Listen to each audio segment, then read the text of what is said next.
Golden Pages Library proudly presents the full audiobook of Flatland by Edwin Abbott. Preface to the second and revised edition 1884 by the editor. If my poor Flatland friend retained the vigour of mind which he enjoyed when he began to compose these memoirs, I should not now need to represent him in this preface, in which he desires, firstly, to return his thanks to his readers and critics in Spaceland, whose appreciation has, with unexpected celerity, required a second edition of his work. Secondly, to apologize for certain errors and misprints, for which, however, he is not entirely responsible.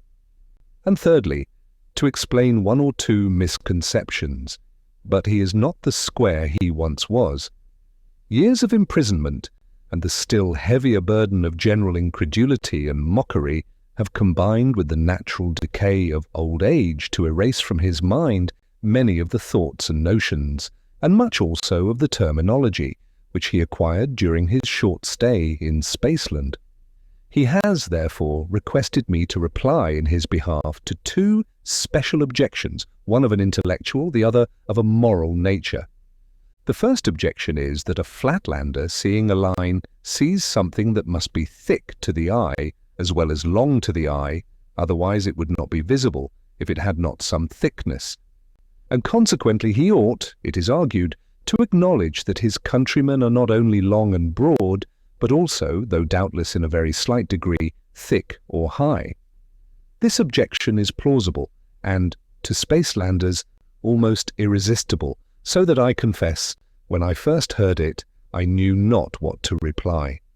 But my poor old friend's answer appears to me completely to meet it. "I admit," said he, when I mentioned to him this objection, "I admit the truth of your critic's facts, but I deny his conclusions. It is true that we have really in Flatland a third unrecognized dimension called height, just as it is also true that you have really in Spaceland a fourth unrecognized dimension, called by no name at present, but which I will call extra height. But we can no more take cognizance of our height than you can of your extra height.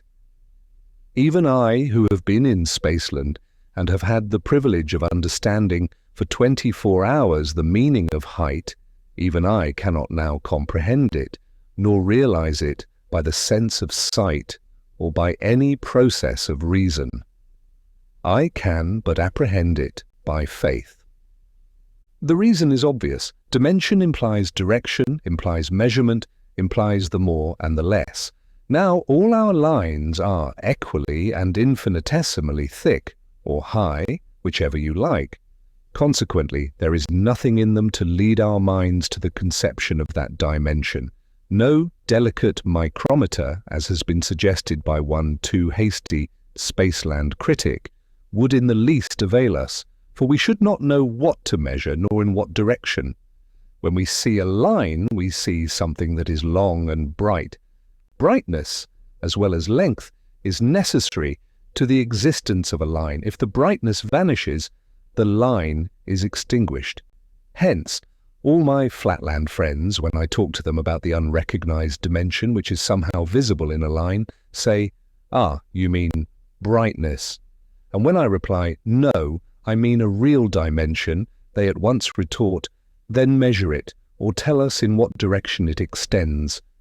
And this silences me, for I can do neither. Only yesterday, when the chief circle, in other words, our high priest, came to inspect the state prison and paid me his 7th annual visit, and when for the 7th time he put me the question, was I any better? I tried to prove to him that he was high, as well as long and broad, although he did not know it. But what was his reply? "You say I am high, measure my highness, and I will believe you." What could I do? How could I meet his challenge? I was crushed, and he left the room, triumphant. Does this still seem strange to you? Then put yourself in a similar position. Suppose a person of the fourth dimension, condescending to visit you, were to say, whenever you open your eyes, you see a plane, which is of 2 dimensions, and you infer a solid, which is of 3. But in reality, you also see, though you do not recognize, a 4th dimension, which is not color nor brightness nor anything of the kind, but a true dimension, although I cannot point out to you its direction, nor can you possibly measure it. What would you say to such a visitor? Would not you have him locked up? Well, that is my fate, and it is as natural for us Flatlanders to lock up a square for preaching the 3rd dimension, as it is for you, Spacelanders, to lock up a cube for preaching the 4th. Alas, how strong a family likeness runs through blind and persecuting humanity in all dimensions. Points, lines, squares, cubes, extra cubes. We are all liable to the same errors, all alike the slaves of our respective dimensional prejudices, as one of your Spaceland poets has said. One touch of nature makes all worlds akin. Note: the author desires me to add that the misconception of some of his critics on this matter has induced him to insert in his dialogue with the sphere certain remarks which have a bearing on the point in question, and which he had previously omitted as being tedious and unnecessary. On this point, the defense of the square seems to me to be impregnable. I wish I could say that his answer to the second, or moral, objection was equally clear and cogent. It has been objected that he is a woman-hater, and as this objection has been vehemently urged by those whom nature's decree has constituted the somewhat larger half of the Spaceland race, I should like to remove it, so far as I can honestly do so, but the square is so unaccustomed to the use of the moral terminology of Spaceland that I should be doing him an injustice if I were literally to transcribe his defense against this charge. Acting, therefore, as his interpreter and summarizer, I gather that in the course of an imprisonment of 7 years, he has himself modified his own personal views, both as regards women and as regards the isosceles or lower classes. Personally, he now inclines to the opinion of the sphere that the straight lines are in many important respects superior to the circles. But, writing as a historian, he has identified himself, perhaps too closely, with the views generally adopted by Flatland and, as he has been informed, even by Spaceland historians, in whose pages, until very recent times, the destinies of women and of the masses of mankind have seldom been deemed worthy of mention and never of careful consideration. In a still more obscure passage, he now desires to disavow the circular or aristocratic tendencies with which some critics have naturally credited him, while doing justice to the intellectual power with which a few circles have for many generations maintained their supremacy over immense multitudes of their countrymen. He believes that the facts of Flatland, speaking for themselves without comment on his part, declare that revolutions cannot always be suppressed by slaughter, and that nature, in sentencing the circles to infecundity, has condemned them to ultimate failure. And herein, he says, I see a fulfillment of the great law of all worlds, that while the wisdom of man thinks it is working one thing, the wisdom of nature constrains it to work another, and quite a different and far better thing. For the rest, he begs his readers not to suppose that every minute detail in the daily life of Flatland must needs correspond to some other detail in Spaceland. And yet he hopes that, taken as a whole, his work may prove suggestive, as well as amusing, to those Spacelanders of moderate and modest minds who, speaking of that which is of the highest importance, but lies beyond experience, decline to say on the one hand, this can never be, and on the other hand, it must needs be precisely thus, and we know all about it. Part 1. This World. Be patient, for the world is broad and wide. Section 1. Of the nature of Flatland. I call our world Flatland not because we call it so, but to make its nature clearer to you, my happy readers, who are privileged to live in space. Imagine a vast sheet of paper on which straight lines, triangles, squares, pentagons, hexagons, and other figures, instead of remaining fixed in their places, move freely about, on or in the surface, but without the power of rising above or sinking below it, very much like shadows, only hard and with luminous edges, and you will then have a pretty correct notion of my country and countrymen. Alas, a few years ago I should have said my universe. But now my mind has been opened to higher views of things. In such a country you will perceive at once that it is impossible that there should be anything of what you call a solid kind, but I dare say you will suppose that we could at least distinguish by sight the triangles, squares, and other figures moving about as I have described them. On the contrary, we could see nothing of the kind, not at least so as to distinguish one figure from another. Nothing was visible, nor could be visible to us except straight lines. And the necessity of this I will speedily demonstrate. Place a penny on the middle of one of your tables in space, and leaning over it, look down upon it. It will appear a circle, but now, drawing back to the edge of the table, gradually lower your eye, thus bringing yourself more and more into the condition of the inhabitants of Flatland, and you will find the penny becoming more and more oval to your view. And at last, when you have placed your eye exactly on the edge of the table, so that you are, as it were, actually a Flatlander, the penny will then have ceased to appear oval at all, and will have become, so far as you can see, a straight line. The same thing would happen if you were to treat in the same way a triangle, or square, or any other figure cut out of pasteboard. As soon as you look at it with your eye on the edge on the table, you will find that it ceases to appear to you a figure, and that it becomes in appearance a straight line. Take, for example, an equilateral triangle, who represents with us a tradesman of the respectable class. Figure 1 represents the tradesman as you would see him while you were bending over him from above. Figs 2 and 3 represent the tradesman as you would see him if your eye were close to the level, or all but on the level of the table. And if your eye were quite on the level of the table, and that is how we see him in Flatland, you would see nothing but a straight line. When I was in Spaceland, I heard that your sailors have very similar experiences while they traverse your seas and discern some distant island or coast lying on the horizon. The far-off land may have bays, forelands, angles in and out to any number and extent. Yet at a distance you see none of these, unless indeed your sun shines bright upon them, revealing the projections and retirements by means of light and shade. Nothing but a grey, unbroken line upon the water. Well, that is just what we see when one of our triangular or other acquaintances comes toward us in Flatland. As there is neither sun with us, nor any light of such a kind as to make shadows, we have none of the helps to the sight that you have in Spaceland. If our friend comes closer to us, we see his line becomes larger.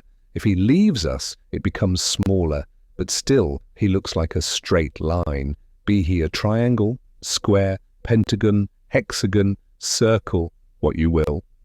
A straight line he looks and nothing else. You may perhaps ask how, under these disadvantageous circumstances, we are able to distinguish our friends from one another. But the answer to this very natural question will be more fitly and easily given when I come to describe the inhabitants of Flatland. For the present, let me defer this subject and say a word or two about the climate and houses in our country. Section 2 of the climate and houses in Flatland. As with you, so also with us, there are 4 points of the compass north, south, east, and west. There being no sun nor other heavenly bodies, it is impossible for us to determine the north in the usual way, but we have a method of our own. By a law of nature with us, there is a constant attraction to the south, and, although in temperate climates this is very slight, so that even a woman in reasonable health can journey several furlongs northward without much difficulty, yet the hampering effect of the southward attraction is quite sufficient to serve as a compass in most parts of our earth. Moreover, the rain, which falls at stated intervals, coming always from the north, is an additional assistance. And in the towns we have the guidance of the houses, which of course have their side walls running, for the most part north and south, so that the roofs may keep off the rain from the north. In the country, where there are no houses, the trunks of the trees serve as some sort of guide.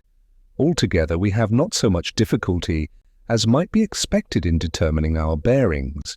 Yet, in our more temperate regions, in which the southward attraction is hardly felt, walking sometimes in a perfectly desolate plain where there have been no houses nor trees to guide me, I have been occasionally compelled to remain stationary for hours together, waiting till the rain came before continuing my journey.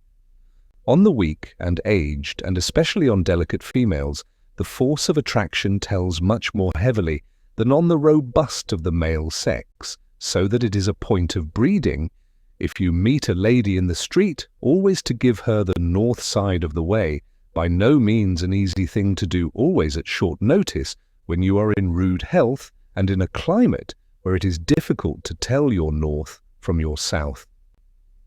Windows there are none in our houses, for the light comes to us alike in our homes and out of them, by day and by night, equally at all times and in all places, whence we know not. It was in old days, with our learned men, an interesting and oft investigated question, what is the origin of light? And the solution of it has been repeatedly attempted, with no other result than to crowd our lunatic asylums with the would-be solvers. Hence, after fruitless attempts to suppress such investigations indirectly by making them liable to a heavy tax, the legislature in comparatively recent times absolutely prohibited them. I, alas, I alone in Flatland, know now only too well the true solution of this mysterious problem, but my knowledge cannot be made intelligible to a single one of my countrymen, and I am mocked at, I, the sole possessor of the truths of space and of the theory of the introduction of light from the world of 3 dimensions, as if I were the maddest of the mad. But a truce to these painful digressions. Let me return to our houses. The most common form for the construction of a house is 5-sided or pentagonal, as in the annexed figure. The 2 northern sides RO of constitute the roof, and for the most part have no doors. On the east is a small door for the women, on the west a much larger one for the men. The south side or floor is usually doorless. Square and triangular houses are not allowed, and for this reason. The angles of a square, and still more those of an equilateral triangle, being much more pointed than those of a pentagon, and the lines of inanimate objects, such as houses, being dimmer than the lines of men and women, it follows that there is no little danger lest the points of a square or triangular house residence might do serious injury to an inconsiderate or perhaps absent-minded traveller, suddenly therefore running against them.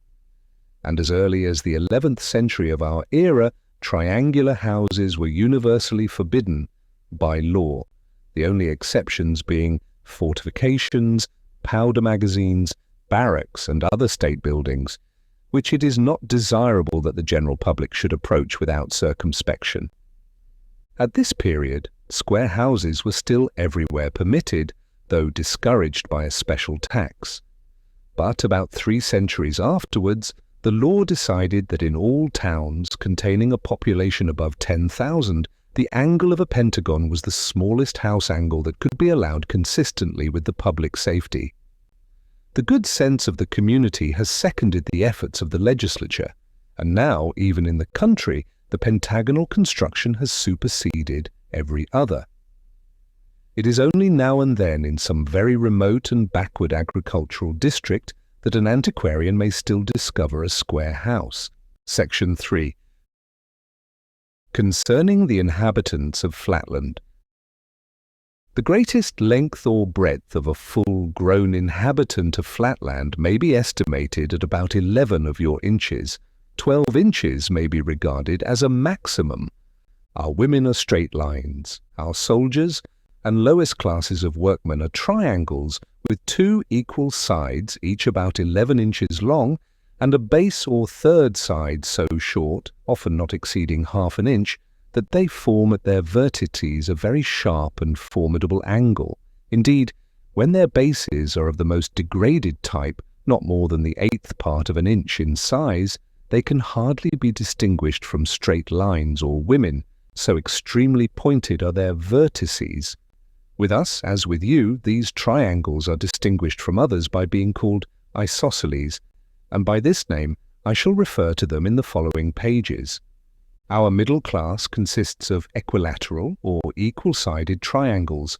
Our professional men and gentlemen are squares, to which class I myself belong, and 5-sided figures or pentagons. Next above these come the nobility, of whom there are several degrees beginning at 6-sided figures or hexagons, and from thence rising in the number of their sides till they receive the honourable title of polygonal or many-sided. Finally, when the number of the sides becomes so numerous and the sides themselves so small that the figure cannot be distinguished from a circle, he is included in the circular or priestly order. And this is the highest class of all. It is a law of nature with us that a male child shall have one more side than his father, so that each generation shall rise, as a rule, one step in the scale of development and nobility. Thus the son of a square is a pentagon, the son of a pentagon a hexagon, and so on. But this rule applies not always to the tradesmen, and still less often to the soldiers, and to the workmen, who indeed can hardly be said to deserve the name of human figures, since they have not all their sides equal. With them, therefore, the law of nature does not hold, and the son of an isosceles, i.e. a triangle with 2 sides equal, remains isosceles still. Nevertheless, all hope is not shut out, even from the isosceles, that his posterity may ultimately rise above his degraded condition. For, after a long series of military successes or diligent and skilful labours, it is generally found that the more intelligent among the artisan and soldier classes manifest a slight increase of their third side or base, and a shrinkage of the 2 other sides. Intermarriages, arranged by the priests between the sons and daughters of these more intellectual members of the lower classes, generally result in an offspring approximating still more to the type of the equal-sided triangle. Rarely, in proportion to the vast numbers of isosceles births, is a genuine and certifiable equal-sided triangle produced from isosceles parents. Note: what need of a certificate? A Spaceland critic may ask, is not the procreation of a square son a certificate from nature herself, proving the equal-sidedness of the father? I reply that no lady of any position will marry an uncertified triangle. Square offspring has sometimes resulted from a slightly irregular triangle, but in almost every such case the irregularity of the first generation is visited on the third, which either fails to attain the pentagonal rank or relapses to the triangular.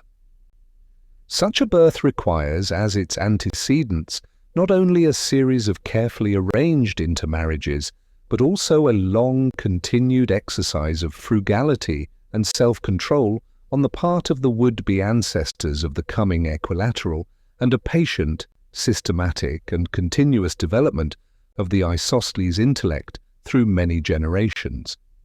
The birth of a true equilateral triangle from isosceles parents is the subject of rejoicing in our country for many furlongs around. After a strict examination conducted by the Sanitary and Social Board, the infant, if certified as regular, is with solemn ceremonial admitted into the class of equilaterals. He is then immediately taken from his proud yet sorrowing parents and adopted by some childless equilateral, who is bound by oath never to permit the child henceforth to enter his former home, or so much as to look upon his relations again, for fear lest the freshly developed organism may, by force of unconscious imitation, fall back again into his hereditary level. The occasional emergence of an equilateral from the ranks of his serf-born ancestors is welcomed not only by the poor serfs themselves as a gleam of light and hope shed upon the monotonous squalor of their existence, but also by the aristocracy at large.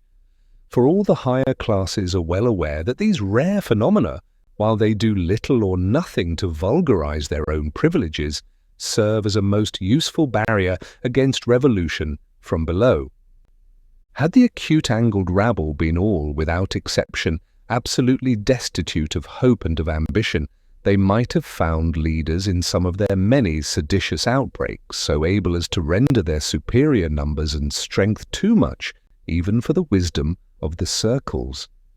But a wise ordinance of nature has decreed that in proportion as the working classes increase in intelligence, knowledge, and all virtue, in that same proportion their acute angle, which makes them physically terrible, shall increase also and approximate to the comparatively harmless angle of the equilateral triangle. Thus, in the most brutal and formidable of the soldier class, creatures almost on a level with women in their lack of intelligence, it is found that, as they wax in the mental ability necessary to employ their tremendous penetrating power to advantage, so do they wane in the power of penetration itself. How admirable is this law of compensation, and how perfect a proof of the natural fitness and, I may almost say, the divine origin of the aristocratic constitution of the states in Flatland. By a judicious use of this law of nature, the polygons and circles are almost always able to stifle sedition in its very cradle, taking advantage of the irrepressible and boundless hopefulness of the human mind. Art also comes to the aid of law and order. It is generally found possible, by a little artificial compression or expansion on the part of the state physicians, to make some of the more intelligent leaders of a rebellion perfectly regular, and to admit them at once into the privileged classes. A much larger number, who are still below the standard, allured by the prospect of being ultimately ennobled, are induced to enter the state hospitals, where they are kept in honorable confinement for life. One or two alone of the more obstinate, foolish, and hopelessly irregular are led to execution. Then the wretched rabble of the isosceles, planless and leaderless, are either transfixed without resistance by the small body of their brethren, whom the chief circle keeps in pay for emergencies of this kind, or else more often by means of jealousies and suspicions skilfully fomented among them by the circular party, they are stirred to mutual warfare and perish by one another's angles. No less than 120 rebellions are recorded in our annals, besides minor outbreaks numbered at 235. And they have all ended thus. Section 4. Concerning the women. If our highly pointed triangles of the soldier class are formidable, it may be readily inferred that far more formidable are our women. For if a soldier is a wedge, a woman is a needle, being, so to speak, all point, at least at the two extremities. Add to this the power of making herself practically invisible at will, and you will perceive that a female, in Flatland, is a creature by no means to be trifled with. But here, perhaps, some of my younger readers may ask how a woman in Flatland can make herself invisible. This ought, I think, to be apparent without any explanation. However, a few words will make it clear to the most unreflecting. Place a needle on a table. Then, with your eye on the level of the table, look at it sideways and you see the whole length of it. But look at it endways, and you see nothing but a point. It has become practically invisible. Just so is it with one of our women. When her side is turned towards us, we see her as a straight line, when the end containing her eye or mouth, for with us these two organs are identical, is the part that meets our eye, then we see nothing but a highly lustrous point. But when the back is presented to our view, then, being only sublustrous, and indeed almost as dim as an inanimate object, her hinder extremity serves her as a kind of invisible cap. The dangers to which we are exposed from our women must now be manifest to the meanest capacity in Spaceland. If even the angle of a respectable triangle in the middle class is not without its dangers, if to run against a working man involves a gash, if collision with an officer of the military class necessitates a serious wound, if a mere touch from the vertex of a private soldier brings with it danger of death, what can it be to run against a woman except absolute and immediate destruction? And when a woman is invisible, or visible only as a dim, sublustrous point, how difficult must it be, even for the most cautious, always to avoid collision. Many are the enactments made at different times in the different states of Flatland in order to minimize this peril, and in the southern and less temperate climates, where the force of gravitation is greater and human beings more liable to casual and involuntary motions, the laws concerning women are naturally much more stringent, but a general view of the code may be obtained from the following summary. Every house shall have one entrance in the eastern side for the use of females only, by which all females shall enter in a becoming and respectful manner, and not by the men's or western door. Note: when I was in Spaceland, I understood that some of your priestly circles have in the same way a separate entrance for villagers, farmers, and teachers of board schools. Spectator, September 1884, page 1255, that they may approach in a becoming and respectful manner. No female shall walk in any public place without continually keeping up her peace cry under penalty of death. Any female duly certified to be suffering from St. Vitus's dance, fits, chronic cold accompanied by violent sneezing, or any disease necessitating involuntary motions, shall be instantly destroyed. In some of the states there is an additional law forbidding females, under penalty of death, from walking or standing in any public place without moving their backs constantly, from right to left, so as to indicate their presence to those behind them. Others oblige a woman when travelling to be followed by one of her sons or servants, or by her husband. Others confine women altogether to their houses except during the religious festivals. But it has been found by the wisest of our circles or statesmen that the multiplication of restrictions on females tends not only to the debilitation and diminution of the race, but also to the increase of domestic murders to such an extent that a state loses more than it gains by a too prohibitive code. For whenever the temper of the women is thus exasperated by confinement at home or hampering regulations abroad, they are apt to vent their spleen upon their husbands and children, and in the less temperate climates the whole male population of a village has been sometimes destroyed in 1 or 2 hours of simultaneous female outbreak. Hence the 3 laws mentioned above suffice for the better regulated states, and may be accepted as a rough exemplification of our female code. After all, our principal safeguard is found not in legislature, but in the interests of the women themselves. For although they can inflict instantaneous death by a retrograde movement, yet unless they can at once disengage their stinging extremity from the struggling body of their victim, their own frail bodies are liable to be shattered. The power of fashion is also on our side. I pointed out that in some less civilized states no female is suffered to stand in any public place without swaying her back from right to left. This practice has been universal among ladies of any pretensions to breeding in all well-governed states, as far back as the memory of figures can reach. It is considered a disgrace to any state that legislation should have to enforce what ought to be and is in every respectable female a natural instinct.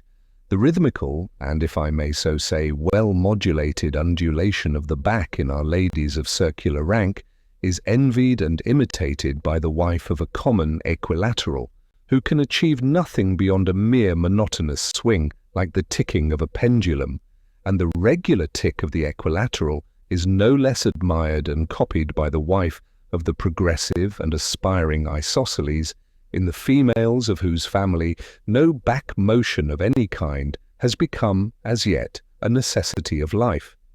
Hence, in every family of position and consideration, back motion is as prevalent as time itself, and the husbands and sons in these households enjoy immunity at least from invisible attacks. Not that it must be for a moment supposed that our women are destitute of affection, but unfortunately the passion of the moment predominates in the frail sex over every other consideration.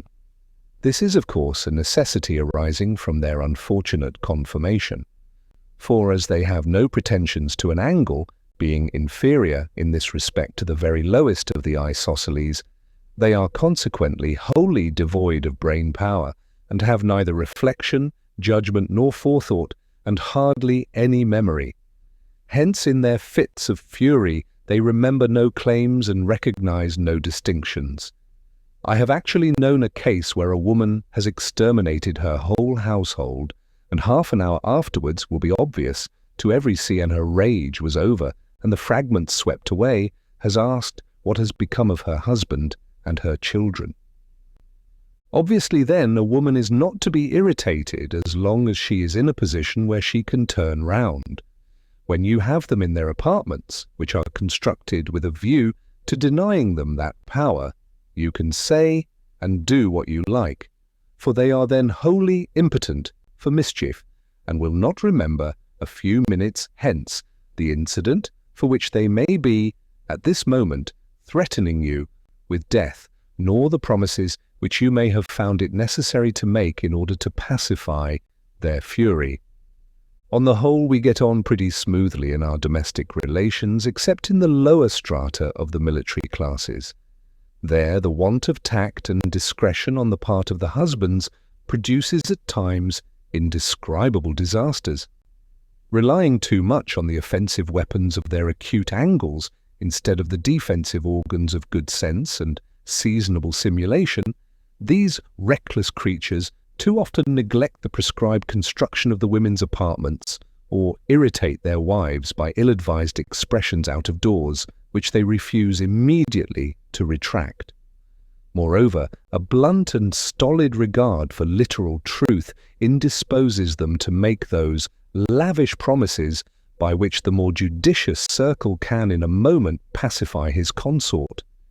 The result is massacre, not however without its advantages, as it eliminates the more brutal and troublesome of the isosceles, and by many of our circles, the destructiveness of the thinner sex is regarded as one among many providential arrangements for suppressing redundant population and nipping revolution in the bud.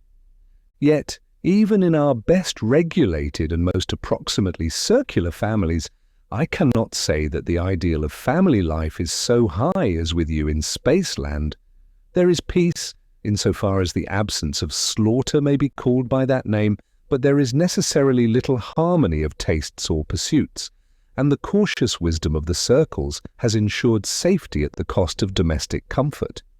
In every circular or polygonal household, it has been a habit from time immemorial, and now has become a kind of instinct among the women of our higher classes, that the mothers and daughters should constantly keep their eyes and mouths towards their husband and his male friends, and for a lady in a family of distinction to turn her back upon her husband would be regarded as a kind of portent involving loss of status. But, as I shall soon show, this custom, though it has the advantage of safety, is not without its disadvantages.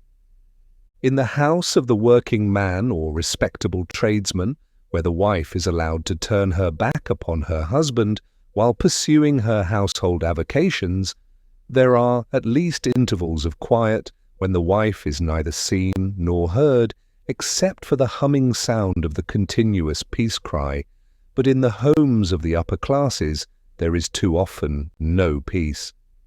There the voluble mouth and bright penetrating eye are ever directed towards the master of the household, and light itself is not more persistent than the stream of feminine discourse. The tact and skill which suffice to avert a woman's sting are unequal to the task of stopping a woman's mouth, and as the wife has absolutely nothing to say and absolutely no constraint of wit, sense, or conscience to prevent her from saying it, not a few cynics have been found to aver that they prefer the danger of the death-dealing but inaudible sting to the safe sonorousness of a woman's other end. To my readers in Spaceland, the condition of our women may seem truly deplorable, and so indeed it is. A male of the lowest type of the isosceles may look forward to some improvement of his angle, and to the ultimate elevation of the whole of his degraded caste, but no woman can entertain such hopes for her sex. Once a woman, always a woman, is a decree of nature, and the very laws of evolution seem suspended in her disfavor. Yet at least we can admire the wise prearrangement which has ordained that, as they have no hopes, so they shall have no memory to recall, and no forethought to anticipate the miseries and humiliations which are at once a necessity of their existence and the basis of the Constitution of Flatland, Section 5, of our methods of recognizing one another. You who are blessed with shade as well as light, you who are gifted with two eyes, endowed with a knowledge of perspective, and charmed with the enjoyment of various colors, you who can actually see an angle and contemplate the complete circumference of a circle in the happy region of the three dimensions, how shall I make clear to you the extreme difficulty which we in Flatland experience in recognizing one another's configuration? Recall what I told you above. All beings in Flatland, animate or inanimate, no matter what their form, present, to our view, the same, or nearly the same, appearance, viz., that of a straight line. How then can one be distinguished from another, where all appear the same? The answer is threefold. The first means of recognition is the sense of hearing, which with us is far more highly developed than with you, and which enables us not only to distinguish by the voice our personal friends, but even to discriminate between different classes, at least so far as concerns the three lowest orders, the equilateral, the square, and the pentagon, for of the isosceles I take no account.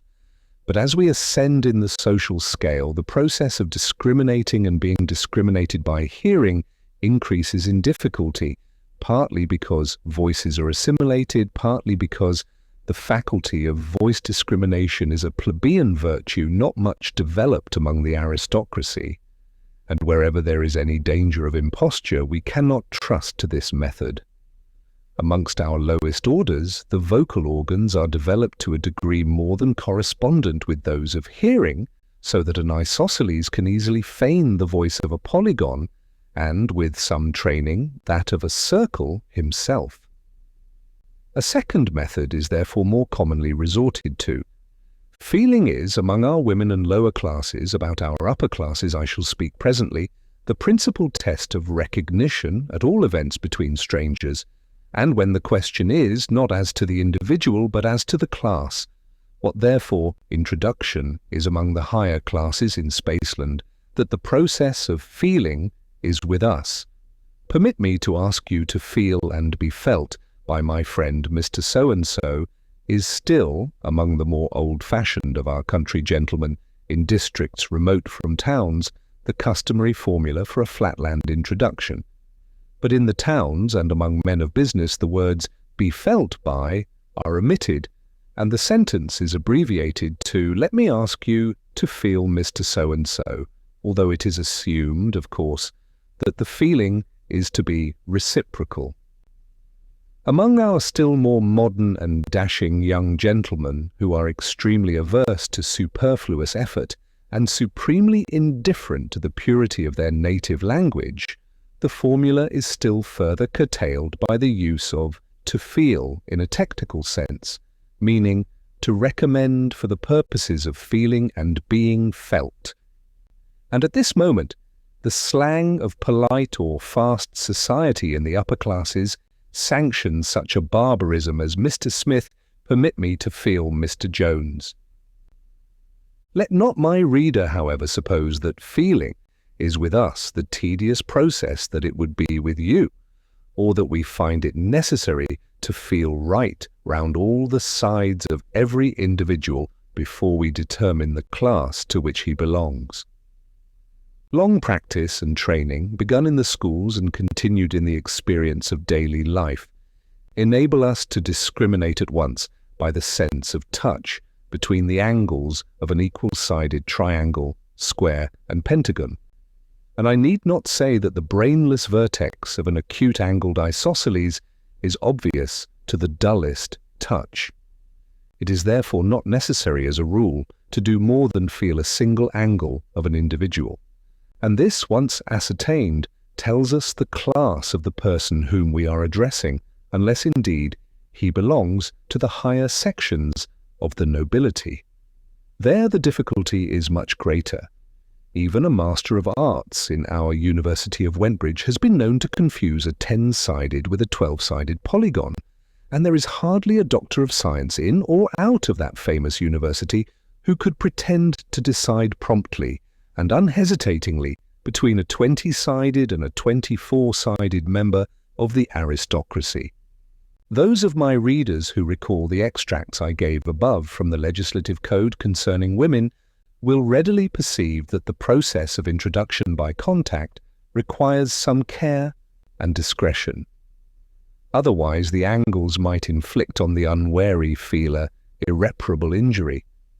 It is essential for the safety of the feeler that the felt should stand perfectly still. A start, a fidgety shifting of the position, yes, even a violent sneeze has been known before now to prove fatal to the incautious and to nip in the bud many a promising friendship. Especially is this true among the lower classes of the triangles. With them, the eye is situated so far from their vertex that they can scarcely take cognizance of what goes on at that extremity of their frame. They are, moreover, of a rough, coarse nature, not sensitive to the delicate touch of the highly organized polygon. What wonder, then, if an involuntary toss of the head has ere now deprived the state of a valuable life? I have heard that my excellent grandfather, one of the least irregular of his unhappy isosceles class, who indeed obtained, shortly before his decease, 4 out of 7 votes from the Sanitary and Social Board for passing him into the class of the equal-sided, often deplored, with a tear in his venerable eye, a miscarriage of this kind, which had occurred to his great-great-great-grandfather, a respectable working man with an angle or brain of 59 degrees 30 minutes. According to his account, my unfortunate ancestor, being afflicted with rheumatism and in the act of being felt by a polygon, by one sudden start accidentally transfixed the great man through the diagonal, and thereby, partly in consequence of his long imprisonment and degradation, and partly because of the moral shock which pervaded the whole of my ancestor's relations, threw back our family 1.5 degrees in their ascent towards better things. The result was that in the next generation the family brain was registered at only 58 degrees, and not till the lapse of 5 generations was the lost ground recovered, the full 60 degrees attained, and the ascent from the isosceles finally achieved. And all this series of calamities from one little accident in the process of feeling. At this point, I think I hear some of my better educated readers exclaim, "How could you in Flatland know anything about angles and degrees or minutes?" We can see an angle because we, in the region of space, can see 2 straight lines inclined to one another. But you, who can see nothing but one straight line at a time, or at all events only a number of bits of straight lines all in one straight line, How can you ever discern any angle and much less register angles of different sizes? I answer that though we cannot see angles, we can infer them, and this with great precision. Our sense of touch, stimulated by necessity and developed by long training, enables us to distinguish angles far more accurately than your sense of sight when unaided by a rule or measure of angles. Nor must I omit to explain that we have great natural helps.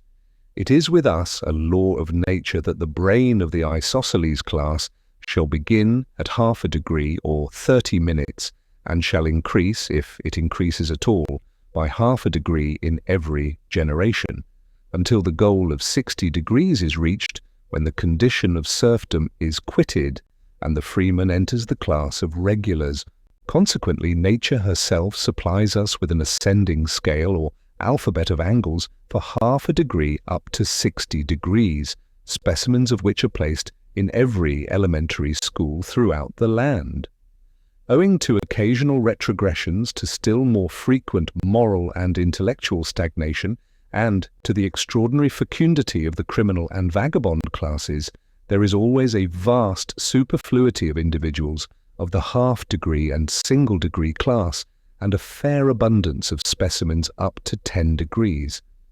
These are absolutely destitute of civic rights, and a great number of them, not having even intelligence enough for the purposes of warfare, are devoted by the states to the service of education. Fettered immovably so as to remove all possibility of danger, they are placed in the classrooms of our infant schools, and there they are utilized by the Board of Education for the purpose of imparting to the offspring of the middle classes that tact and intelligence of which these wretched creatures themselves are utterly devoid. In some states, the specimens are occasionally fed and suffered to exist for several years, but in the more temperate and better regulated regions, it is found in the long run more advantageous for the educational interests of the young to dispense with food and to renew the specimens every month, which is about the average duration of the foodless existence of the criminal class. In the cheaper schools, what is gained by the longer existence of the specimen is lost partly in the expenditure for food and partly in the diminished accuracy of the angles, which are impaired after a few weeks of constant feeling. Nor must we forget to add, in enumerating the advantages of the more expensive system, that it tends, though slightly yet perceptibly, to the diminution of the redundant isosceles population, an object which every statesman in Flatland constantly keeps in view. On the whole, therefore, although I am not ignorant that in many popularly elected school boards there is a reaction in favour of the cheap system, as it is called, I am myself disposed to think that this is one of the many cases in which expense is the truest economy. But I must not allow questions of school board politics to divert me from my subject. Enough has been said, I trust, to show that recognition by feeling is not so tedious or indecisive a process as might have been supposed, and it is obviously more trustworthy than recognition by hearing. Still there remains, as has been pointed out above, the objection that this method is not without danger. For this reason, many in the middle and lower classes, and all without exception in the polygonal and circular orders, prefer a third method, the description of which shall be reserved for the next section. Section 6 of Recognition by Sight. I'm about to appear very inconsistent. In previous sections I have said that all figures in Flatland present the appearance of a straight line, and it was added or implied that it is consequently impossible to distinguish by the visual organ between individuals of different classes. Yet now I'm about to explain to my Spaceland critics how we are able to recognize one another by the sense of sight. If, however, the reader will take the trouble to refer to the passage in which recognition by feeling is stated to be universal, he will find this qualification among the lower classes. It is only among the higher classes and in our temperate climates that sight recognition is practiced. That this power exists in any regions and for any classes is the result of fog, which prevails during the greater part of the year in all parts save the torrid zones. That which is with you in Spaceland an unmixed evil, blotting out the landscape, depressing the spirits and enfeebling the health, is by us recognized as a blessing scarcely inferior to air itself, and as the nurse of arts and parent of sciences. But let me explain my meaning without further eulogies on this beneficent element. If fog were non-existent, all lines would appear equally and indistinguishably clear, and this is actually the case in those unhappy countries in which the atmosphere is perfectly dry and transparent. But wherever there is a rich supply of fog, objects that are at a distance, say of 3 feet, are appreciably dimmer than those at a distance of 2 feet 11 inches, and the result is that by careful and constant experimental observation of comparative dimness and clearness, we are enabled to infer with great exactness the configuration of the object observed. An instance will do more than a volume of generalities to make my meaning clear. Suppose I see 2 individuals approaching whose rank I wish to ascertain. They are, we will suppose, a merchant and a physician, or, in other words, an equilateral triangle and a pentagon. How am I to distinguish them? It will be obvious to every child in Spaceland who has touched the threshold of geometrical studies that if I can bring my eye so that its glance may bisect an angle, A, of the approaching stranger, my view will lie, as it were, evenly between his 2 sides that are next to me, vis-a-vis CA and AB, so that I shall contemplate the 2 impartially, and both will appear of the same size. Now in the case of 1, the merchant, what shall I see? I shall see a straight line DAE in which the middle point, A, will be very bright because it is nearest to me, but on either side the line will shade away RAP DLY INTODIMNESS because the sides AC and AB are ECEDERAPIDLYINTOTHEFOG, and what appear to me as the merchant's extremities visit D and E will be very dim indeed. On the other hand, in the case of 2, the physician, though I shall here also see a line, DRE, with a bright centre, A, yet it will shade away less rapidly into dimness because the sides, AC, AB, recede less rapidly into the fog. And what appear to me the physician's extremities, viz. D and E, will not be not so dim as the extremities of the merchant.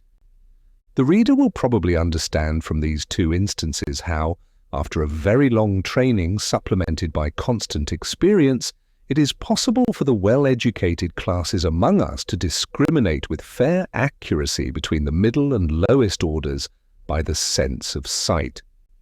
If my Spaceland patrons have grasped this general conception so far as to conceive the possibility of it, and not to reject my account as altogether incredible, I shall have attained all I can reasonably expect.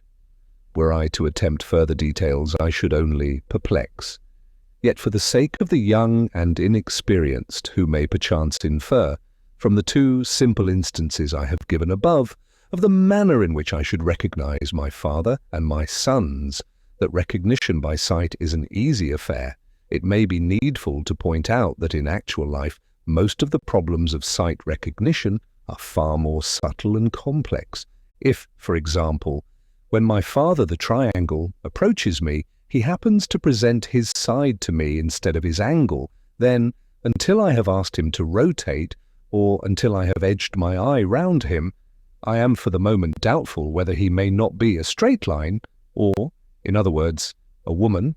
Again, when I am in the company of one of my 2 hexagonal grandsons, contemplating one of his sides, AB, full front, it will be evident from the accompanying diagram that I shall see one whole line, AB, in comparative brightness, shading off hardly at all at the ends, and 2 smaller lines, CA and BD, dim throughout and shading away into greater dimness towards the extremities C and D.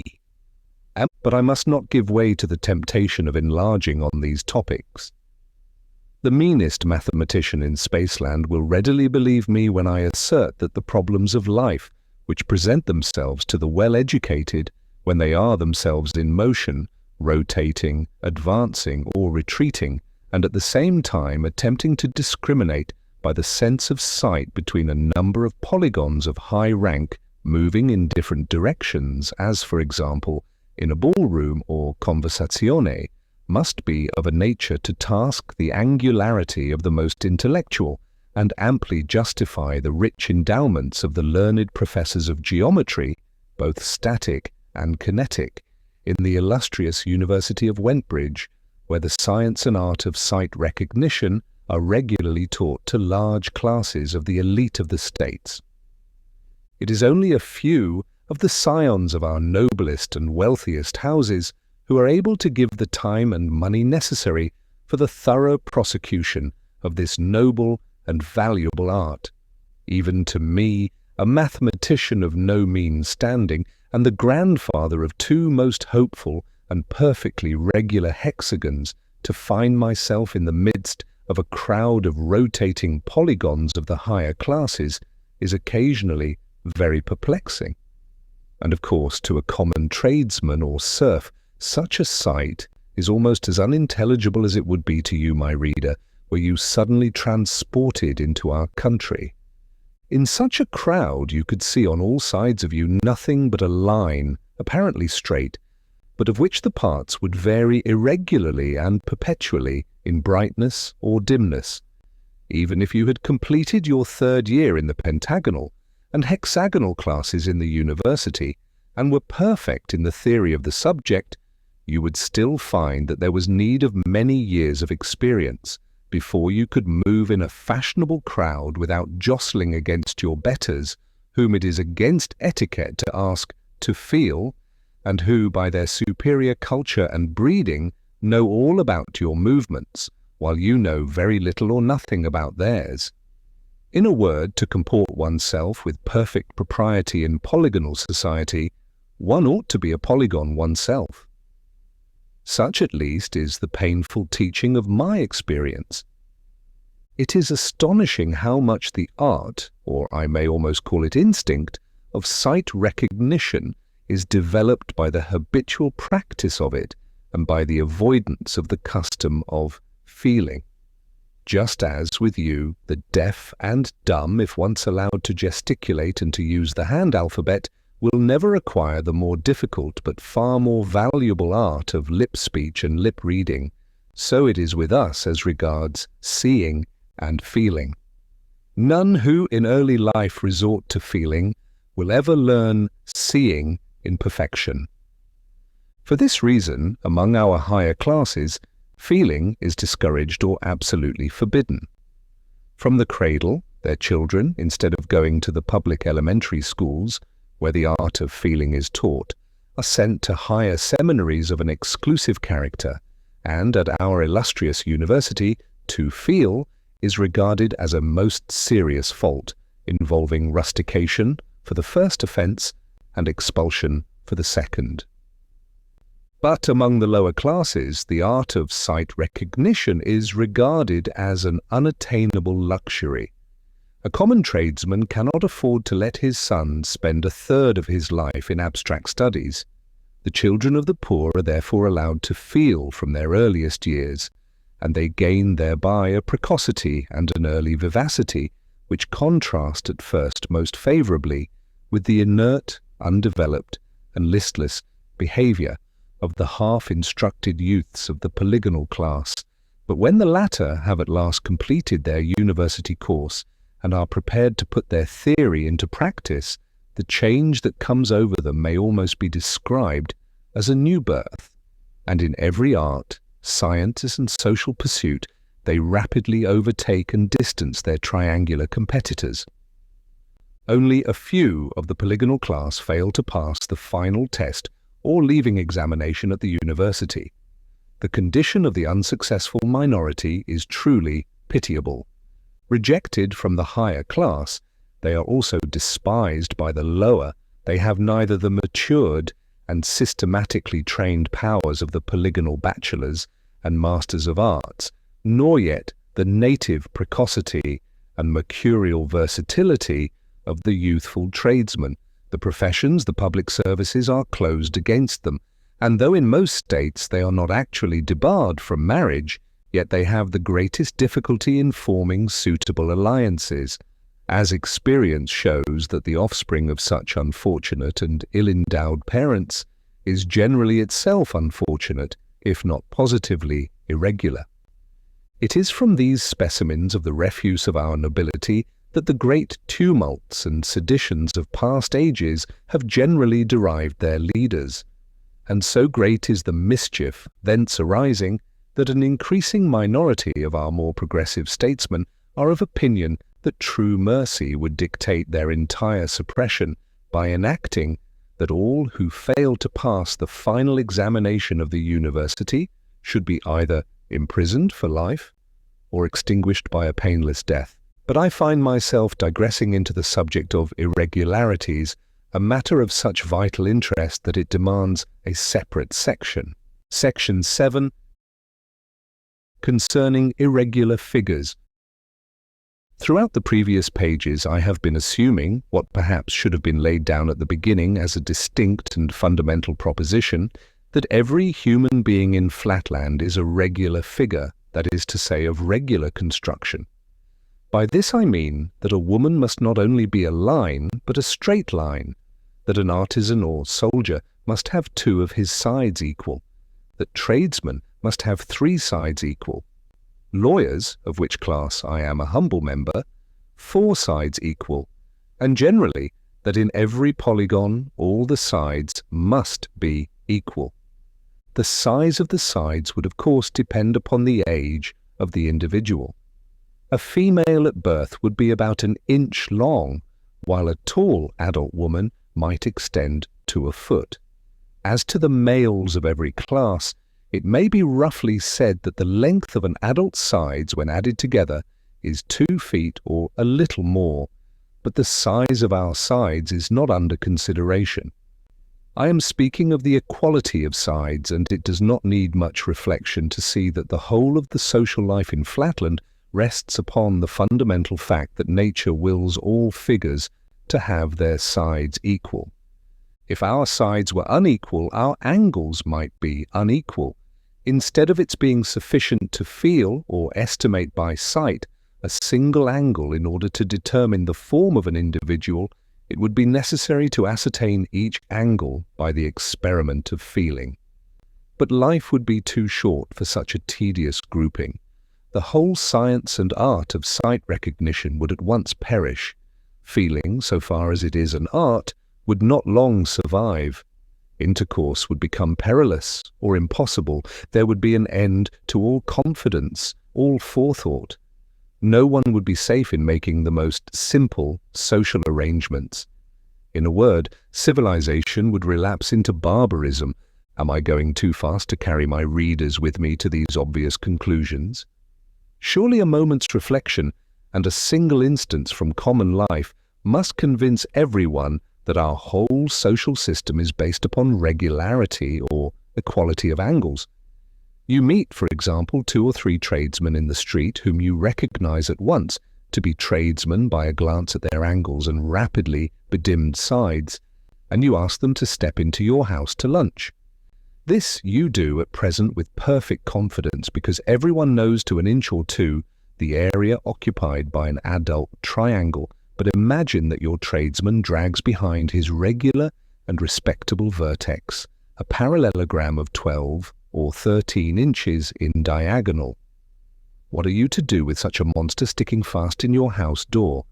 But I am insulting the intelligence of my readers by accumulating details which must be patent to everyone who enjoys the advantages of a residence in Spaceland. Obviously, the measurements of a single angle would no longer be sufficient under such portentous circumstances. One's whole life would be taken up in feeling or surveying the perimeter of one's acquaintances. Already the difficulties of avoiding a collision in a crowd are enough to tax the sagacity of even a well-educated square. But if no one could calculate the regularity of a single figure in the company, all would be chaos and confusion, and the slightest panic would cause serious injuries or, if there happened to be any women or soldiers present, perhaps considerable loss of life. Expediency, therefore, concurs with nature in stamping the seal of its approval upon regularity of conformation, nor has the law been backward in seconding their efforts. Irregularity of figure means with us the same as, or more than, a combination of moral obliquity and criminality with you, and is treated accordingly. There are not wanting, it is true, some promulgators of paradoxes who maintain that there is no necessary connection between geometrical and moral irregularity. The irregular, they say, is from his birth, scouted by his own parents, derided by his brothers and sisters, neglected by the domestics, scorned and suspected by society, and excluded from all posts of responsibility, trust, and useful activity. His every movement is jealously watched by the police till he comes of age and presents himself for inspection. Then he is either destroyed, if he is found to exceed the fixed margin of deviation, or else immured in a government office as a clerk of the 7th class, prevented from marriage, forced to drudge at an uninteresting occupation for a miserable stipend, obliged to live and board at the office, and to take even his vacation under close supervision. What wonder that human nature, even in the best and purest, is embittered and perverted by such surroundings. All this very plausible reasoning does not convince me, as it has not convinced the wisest of our statesmen, that our ancestors erred in laying it down as an axiom of policy that the toleration of irregularity is incompatible with the safety of the state. Doubtless, the life of an irregular is hard, but the interests of the greater number require that it shall be hard. If a man with a triangular front and a polygonal back were allowed to exist and to propagate a still more irregular posterity, what would become of the arts of life? Are the houses and doors and churches in Flatland to be altered in order to accommodate such monsters? Are our ticket collectors to be required to measure every man's perimeter before they allow him to enter a theatre or to take his place in a lecture room? Is an irregular to be exempted from the militia? And if not, how is he to be prevented from carrying desolation into the ranks of his comrades? Again, what irresistible temptations to fraudulent impostures must needs beset such a creature? How easy for him to enter a shop with his polygonal front foremost, and to order goods to any extent from a confiding tradesman. Let the advocates of a falsely called philanthropy plead as they may for the abrogation of the irregular penal laws. I, for my part, have never known an irregular who was not also what nature evidently intended him to be, a hypocrite, a misanthropist, and, up to the limits of his power, a perpetrator of all manner of mischief. Not that I should be disposed to recommend at present the extreme measures adopted by some states, where an infant whose angle deviates by half a degree from the correct angularity is summarily destroyed at birth. Some of our highest and ablest men of real genius, have during their earliest days laboured under deviations as great as, or even greater than, 45 minutes, and the loss of their precious lives would have been an irreparable injury to the state. The art of healing also has achieved some of its most glorious triumphs in the compressions, extensions, trepannings, colligations, and other surgical or dietetic operations by which irregularity has been partly or wholly cured. Advocating therefore a via media, I would lay down no fixed or absolute line of demarcation. But at the period when the frame is just beginning to set, and when the medical board has reported that recovery is improbable, I would suggest that the irregular offspring be painlessly and mercifully consumed. Section 8 of the ancient practice of painting. If my readers have followed me with any attention up to this point, they will not be surprised to hear that life is somewhat dull in Flatland. I do not, of course, mean that there are not battles, conspiracies, tumults, factions, and all those other phenomena which are supposed to make history interesting. Nor would I deny that the strange mixture of the problems of life and the problems of mathematics continually inducing conjecture and giving the opportunity of immediate verification imparts to our existence a zest which you in Spaceland can hardly comprehend. I speak now from the aesthetic and artistic point of view when I say that life with us is dull, aesthetically and artistically very dull indeed. How can it be otherwise when all one's prospect, all one's landscapes, historical pieces, portraits, flowers, still life, are nothing but a single line with no varieties except degrees of brightness and obscurity? It was not always thus. Colour, if tradition speaks the truth, once for the space of half a dozen centuries or more, threw a transient splendour over the lives of our ancestors in the remotest ages. Some private individual, a pentagon whose name is variously reported, having casually discovered the constituents of the simpler colours and a rudimentary method of painting, is said to have begun decorating first his house, then his slaves, then his father, his sons, and grandsons, lastly himself. The convenience as well as the beauty of the results commended themselves to all. Wherever chromatistes, for by that name the most trustworthy authorities concur in calling him, turned his variegated frame, there he at once excited attention and attracted respect. No one now needed to feel him, no one mistook his front for his back. All his movements were readily ascertained by his neighbours without the slightest strain on their powers of calculation. No one jostled him or failed to make way for him. His voice was saved the labour of that exhausting utterance by which we colourless squares and pentagons are often forced to proclaim our individuality when we move amid a crowd of ignorant isosceles. The fashion spread like wildfire. Before a week was over, every square and triangle in the district had copied the example of chromatistes, and only a few of the more conservative pentagons still held out. A month or two found even the dodecagons infected with the innovation. A year had not elapsed before the habit had spread to all but the very highest of the nobility. Needless to say, the custom soon made its way from the district of chromatistes to surrounding regions, and within 2 generations no one in all Flatland was colourless except the women and the priests. Here nature herself appeared to erect a barrier and to plead against extending the innovation to these 2 classes. Many-sidedness was almost essential as a pretext for the innovators. Distinction of sides is intended by nature to imply distinction of colours. Such was the sophism which in those days flew from mouth to mouth, converting whole towns at a time to the new culture. But manifestly to our priests and women this adage did not apply.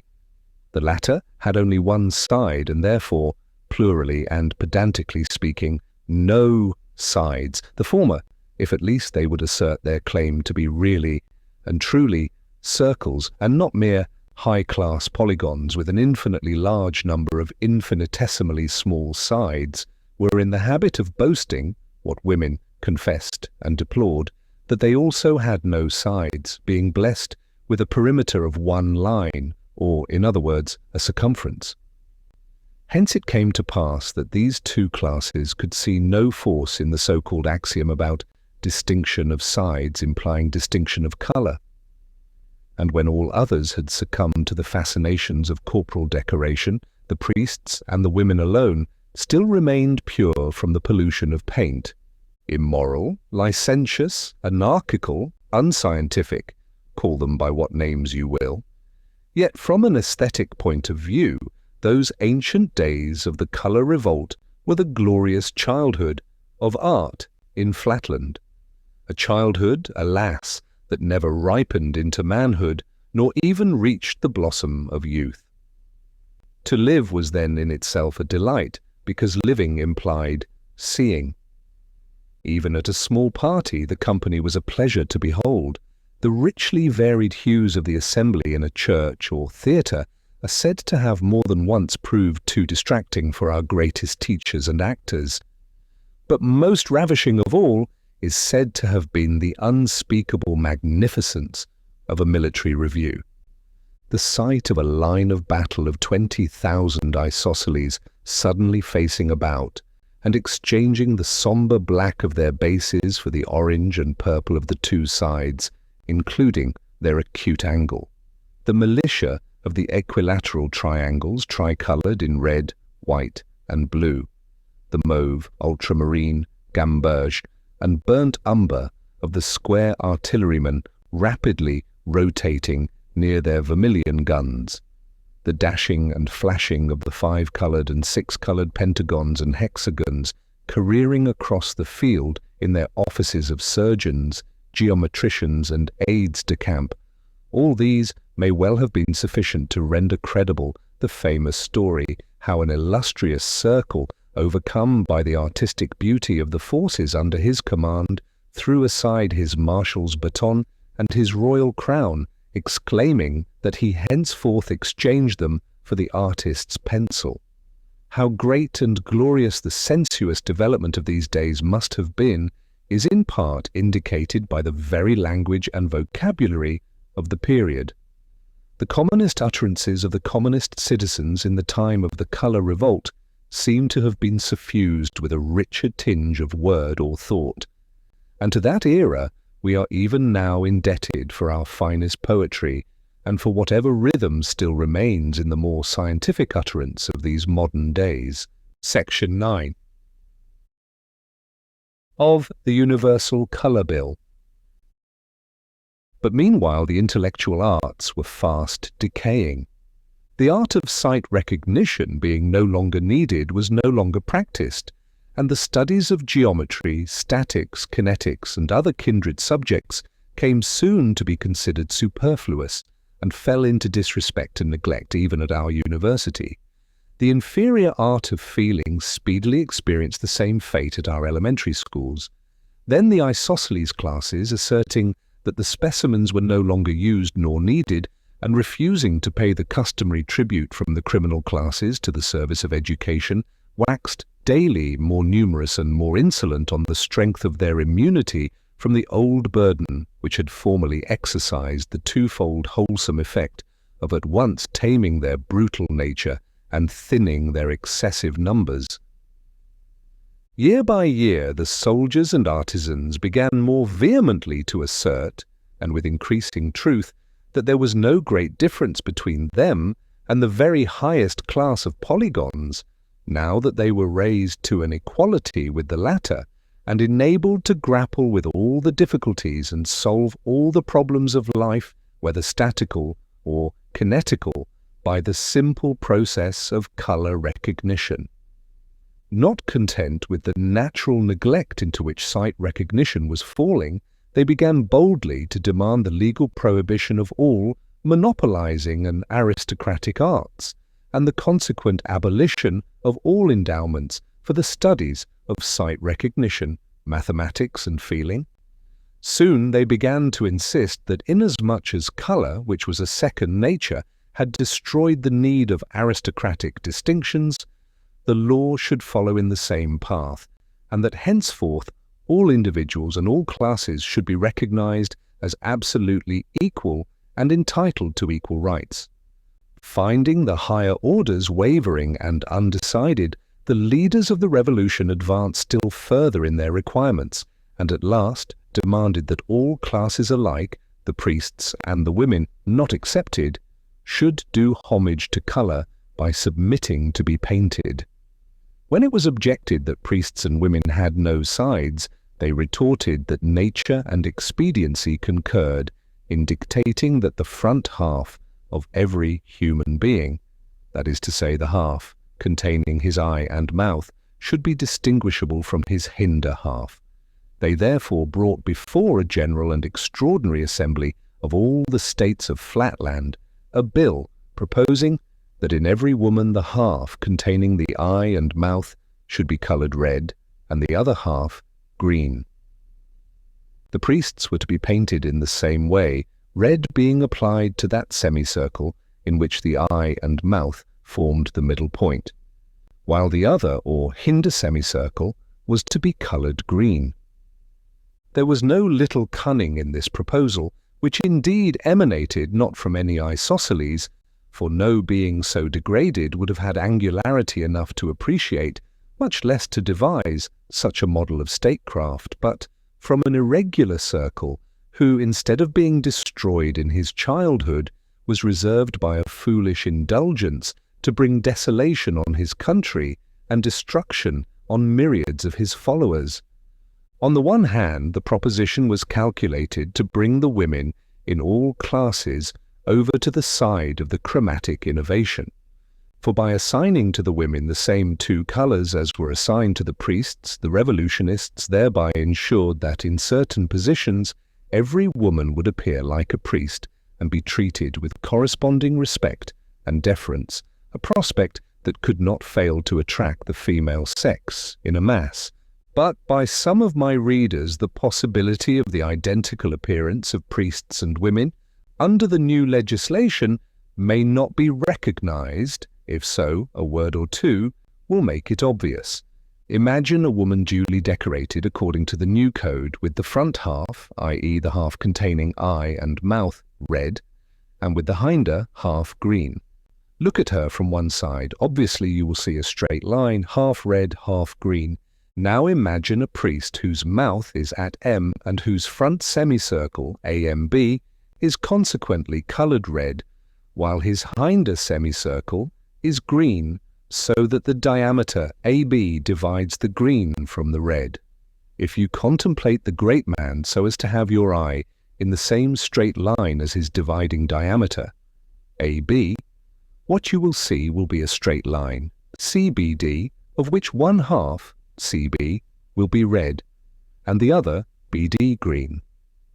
The whole line, CD, will be rather shorter perhaps than that of a full-sized woman, and will shade off more rapidly towards its extremities, but the identity of the colours would give you an immediate impression of identity of class, making you neglectful of other details. Bear in mind the decay of sight recognition which threatened society at the time of the colour revolt. Add to the certainty that women would speedily learn to shade off their extremities so as to imitate the circles. It must then be surely obvious to you, my dear reader, that the colour bill placed us under a great danger of confounding a priest with a young woman. How attractive this prospect must have been to the frail sex may readily be imagined. They anticipated with delight the confusion that would ensue. At home, they might hear political and ecclesiastical secrets intended not for them, but for their husbands and brothers, and might even issue commands in the name of a priestly circle. Out of doors, the striking combination of red and green, without addition of any other colours, would be sure to lead the common people into endless mistakes, and the women would gain whatever the circles lost in the deference of the passers-by. As for the scandal that would befall the circular class, if the frivolous and unseemly conduct of the women were imputed to them, and as to the consequent subversion of the constitution, the female sex could not be expected to give a thought to these considerations.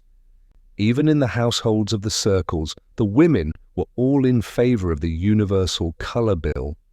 The second object aimed at by the bill was the gradual demoralization of the circles themselves. In the general intellectual decay, they still preserved their pristine clearness and strength of understanding.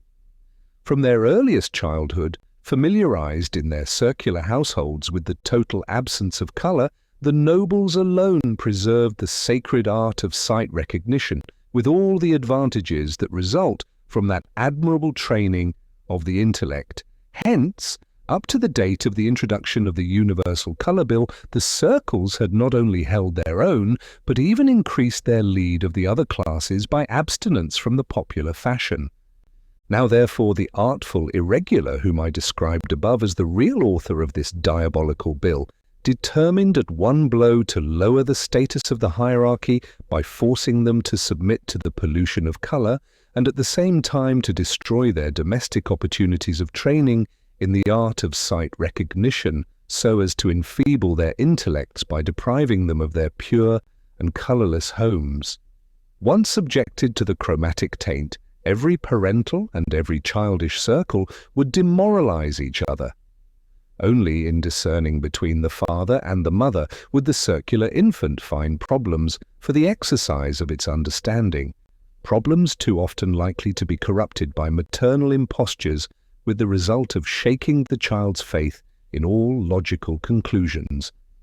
Thus by degrees the intellectual lustre of the priestly order would wane, and the road would then lie open for a total destruction of all aristocratic legislature and for the subversion of our privileged classes.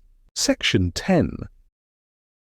Of the suppression of the chromatic sedition. The agitation for the Universal Colour Bill continued for 3 years, and up to the last moment of that period it seemed as though anarchy were destined to triumph. A whole army of polygons who turned out to fight as private soldiers was utterly annihilated by a superior force of isosceles triangles, the squares and pentagons meanwhile remaining neutral. Worse than all, some of the ablest circles fell a prey to conjugal fury. Infuriated by political animosity, the wives in many a noble household wearied their lords with prayers to give up their opposition to the Colour Bill, and some, finding their entreaties fruitless, fell on and slaughtered their innocent children and husband, perishing themselves in the act of carnage. It is recorded that during that triennial agitation, no less than 23 circles perished in domestic discord. Great indeed was the peril. It seemed as though the priests had no choice between submission and extermination, when suddenly the course of events was completely changed by one of those picturesque incidents which statesmen ought never to neglect, often to anticipate, and sometimes perhaps to originate, because of the absurdly disproportionate power with which they appeal to the sympathies of the populace. It happened that an isosceles of a low type, with a brain little if at all above 4 degrees, accidentally dabbling in the colours of some tradesman whose shop he had plundered, painted himself, or caused himself to be painted, for the story varies, with the 12 colours of a dodecagon. Going into the marketplace, he accosted in a feigned voice a maiden, the orphan daughter of a noble polygon, whose affection in former days he had sought in vain, and by a series of deceptions, aided, on the one side, by a string of lucky accidents too long to relate, and on the other, by an almost inconceivable fatuity and neglect of ordinary precautions on the part of the relations of the bride, he succeeded in consummating the marriage. The unhappy girl committed suicide on discovering the fraud to which she had been subjected. When the news of this catastrophe spread from state to state, the minds of the women were violently agitated. Sympathy with the miserable victim and anticipations of similar deceptions for themselves, their sisters, and their daughters made them now regard the Colour Bill in an entirely new aspect. Not a few openly avowed themselves converted to antagonism. The rest needed only a slight stimulus to make a similar avowal. Seizing this favourable opportunity, the circles hastily convened an extraordinary assembly of the states, and besides the usual guard of convicts, they secured the attendance of a large number of reactionary women.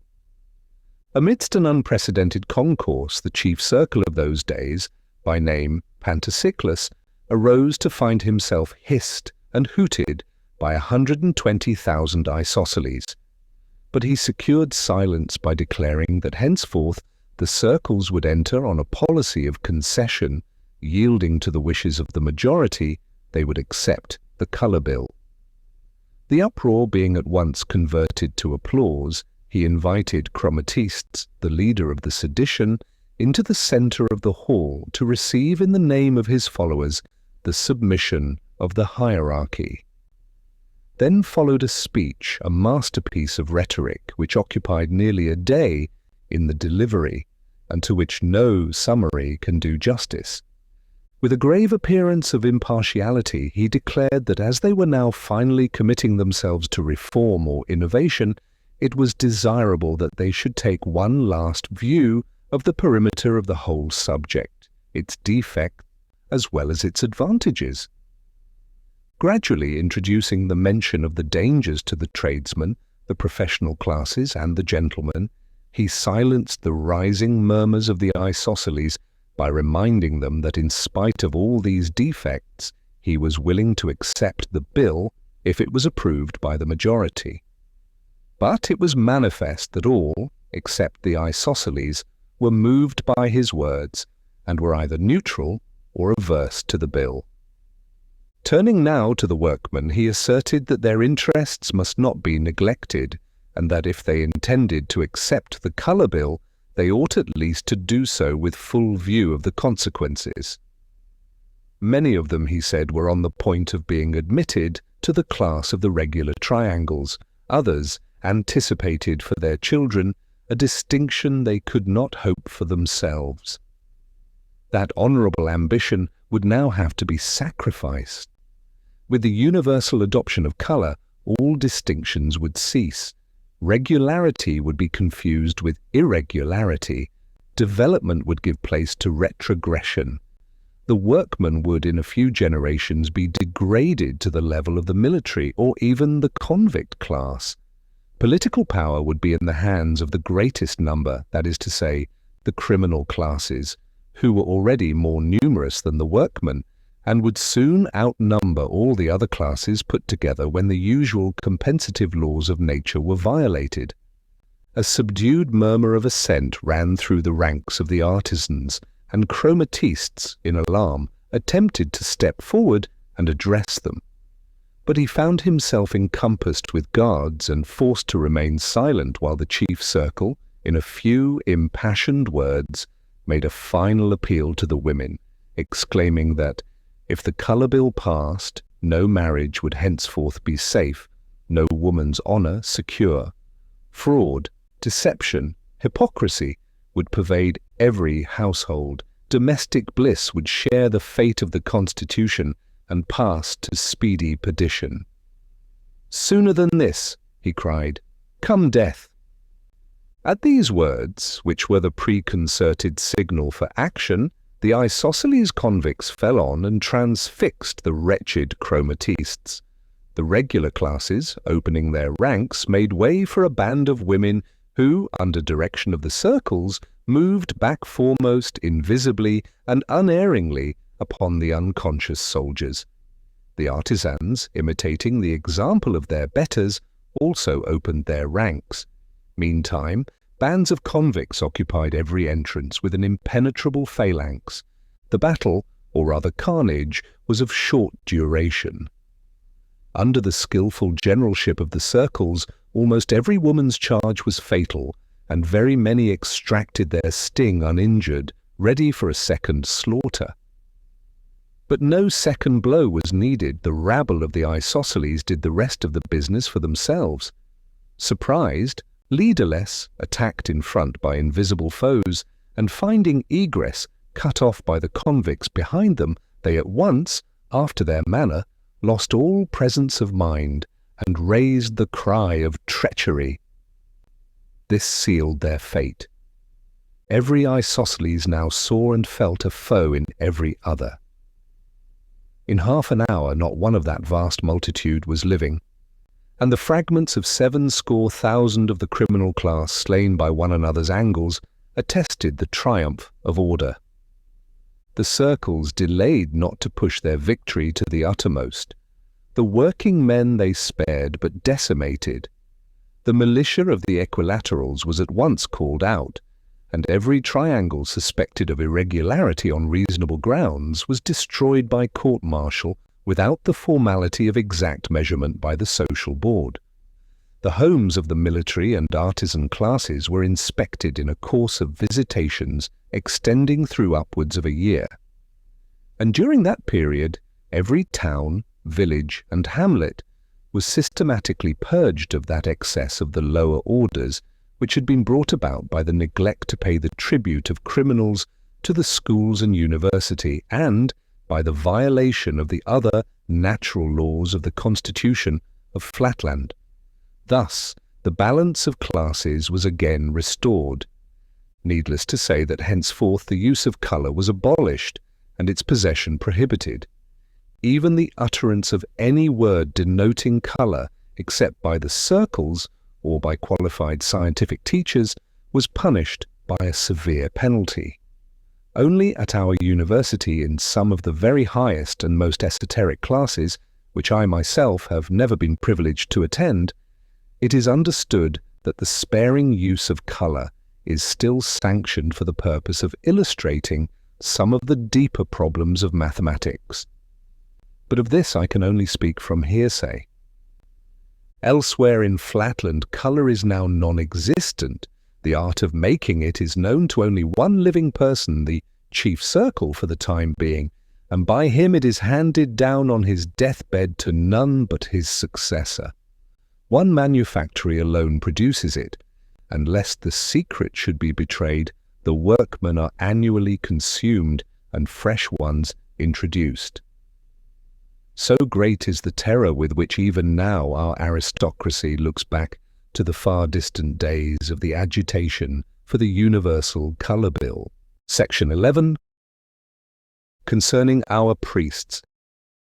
It is high time that I should pass from these brief and discursive notes about things in Flatland to the central event of this book, my initiation into the mysteries of space. That is my subject. All that has gone before is merely preface. For this reason I must omit many matters of which the explanation would not, I flatter myself, be without interest for my readers.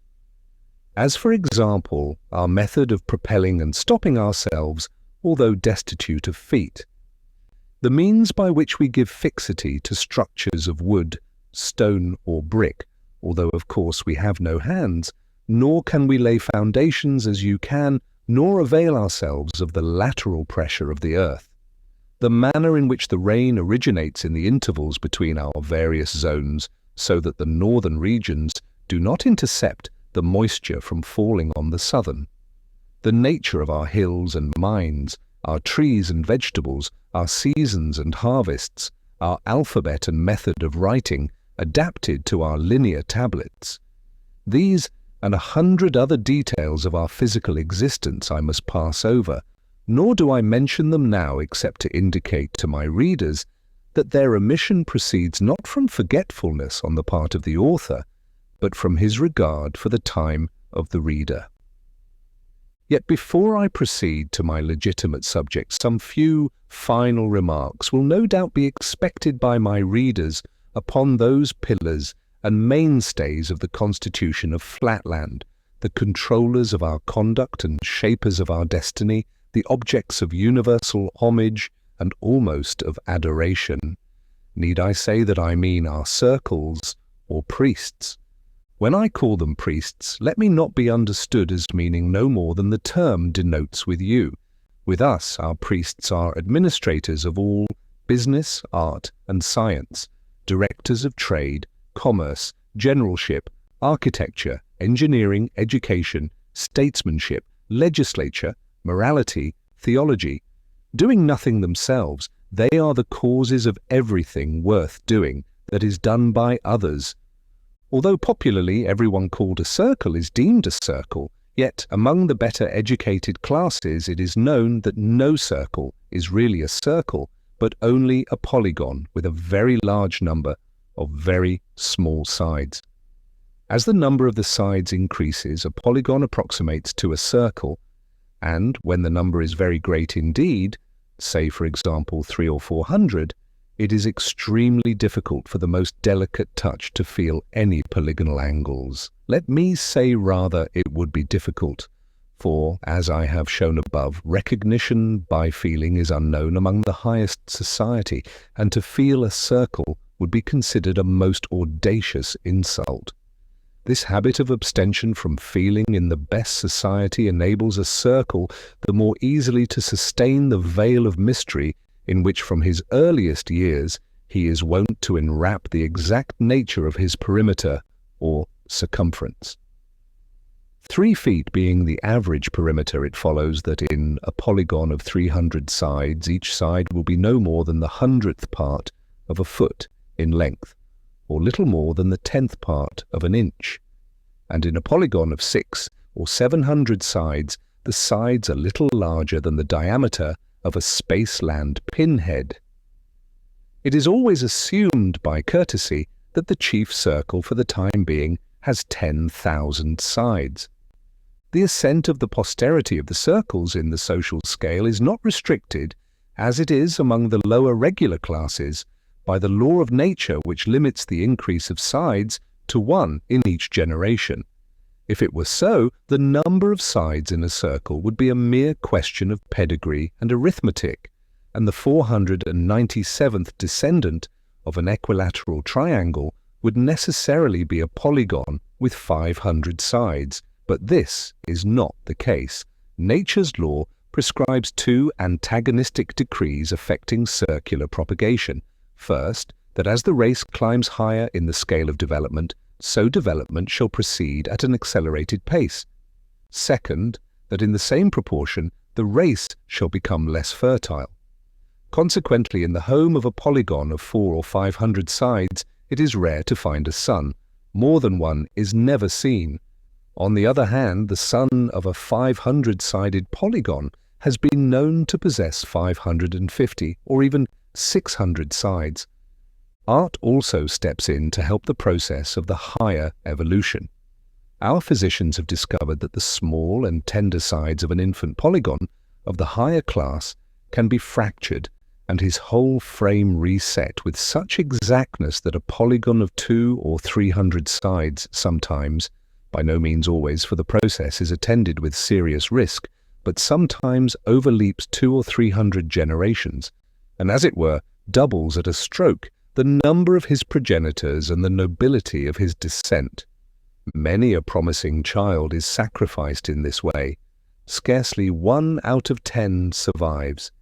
Yet so strong is the parental ambition among those polygons who are, as it were, on the fringe of the circular class, that it is very rare to find a nobleman of that position in society who has neglected to place his firstborn in the circular neotherapeutic gymnasium before he has attained the age of a month. 1 year determines success or failure.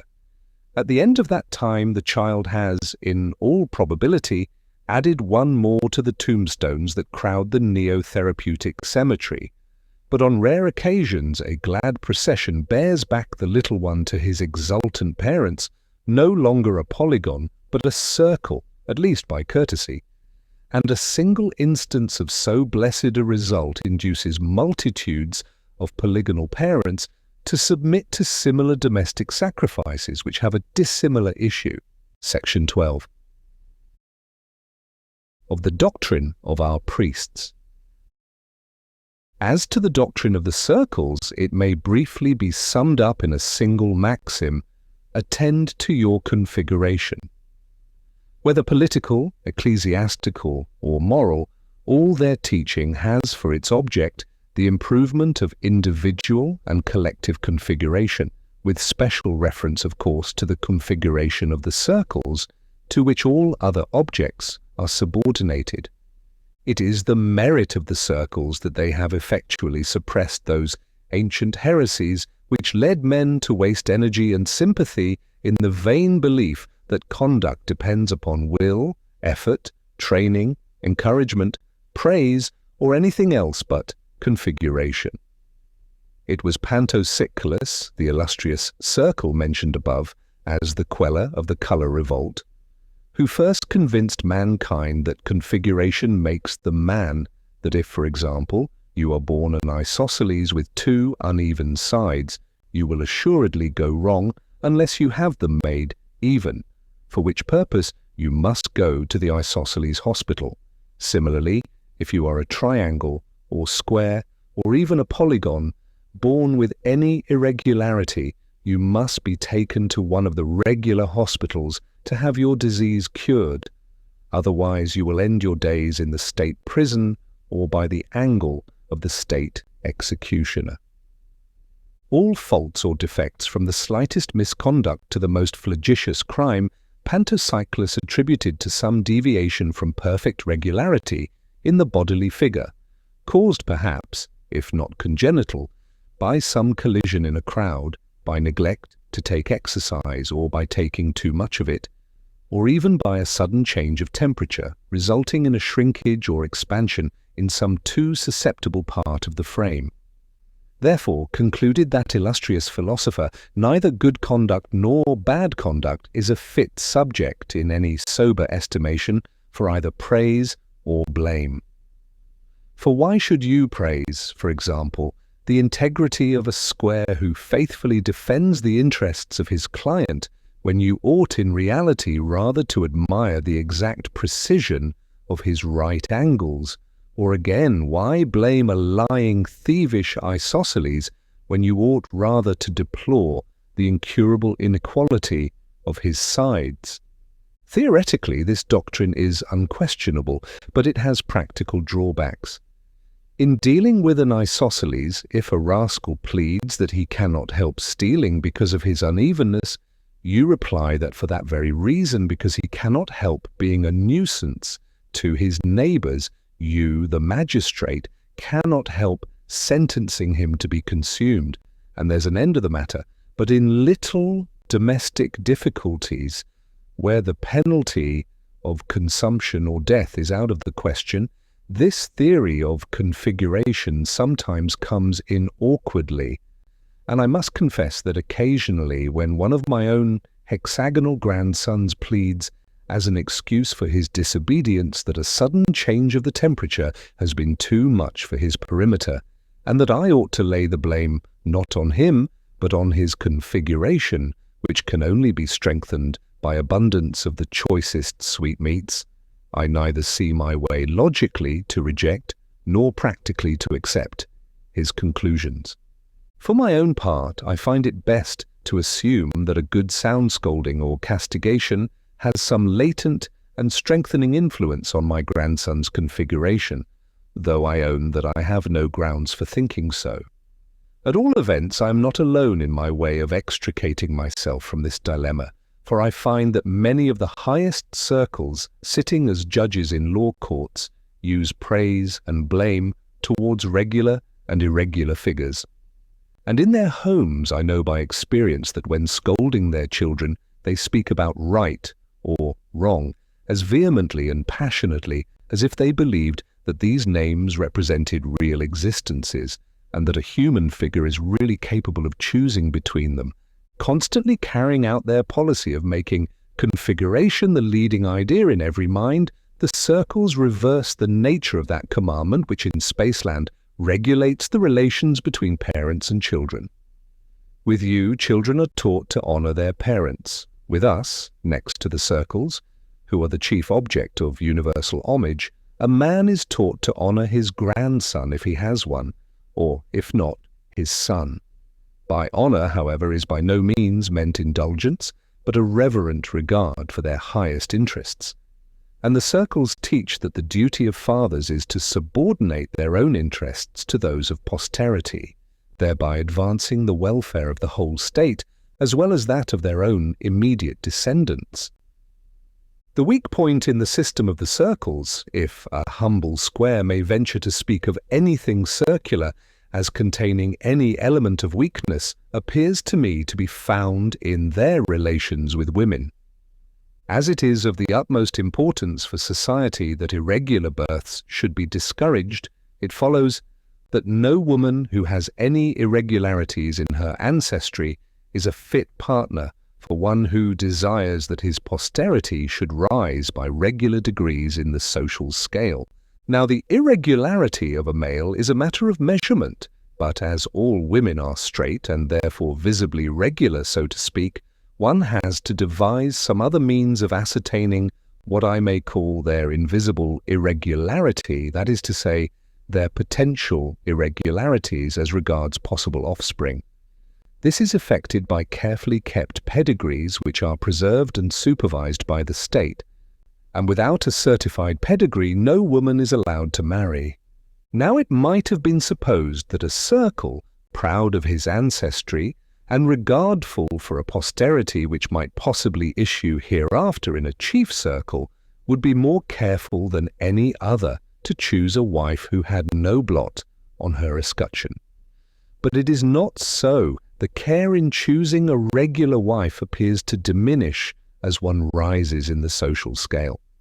Nothing would induce an aspiring isosceles who had hopes of generating an equilateral son to take a wife who reckoned a single irregularity among her ancestors, a square or pentagon who is confident that his family is steadily on the rise, does not inquire above the 500th generation.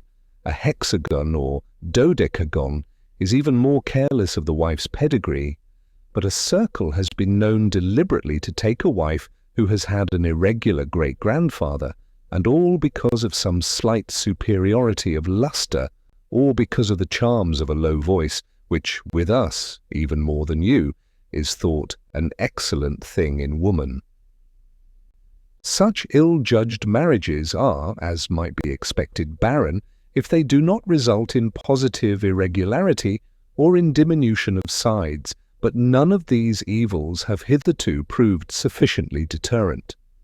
The loss of a few sides in a highly developed polygon is not easily noticed, and is sometimes compensated by a successful operation in the neotherapeutic gymnasium, as I have described above. And the circles are too much disposed to acquiesce in infecundity as a law of the superior development. Yet, if this evil be not arrested, the gradual diminution of the circular class may soon become more rapid, and the time may be not far distant, when, the race being no longer able to produce a chief circle, the constitution of Flatland must fall. One other word of warning suggests itself to me, though I cannot so easily mention a remedy, and this also refers to our relations with women.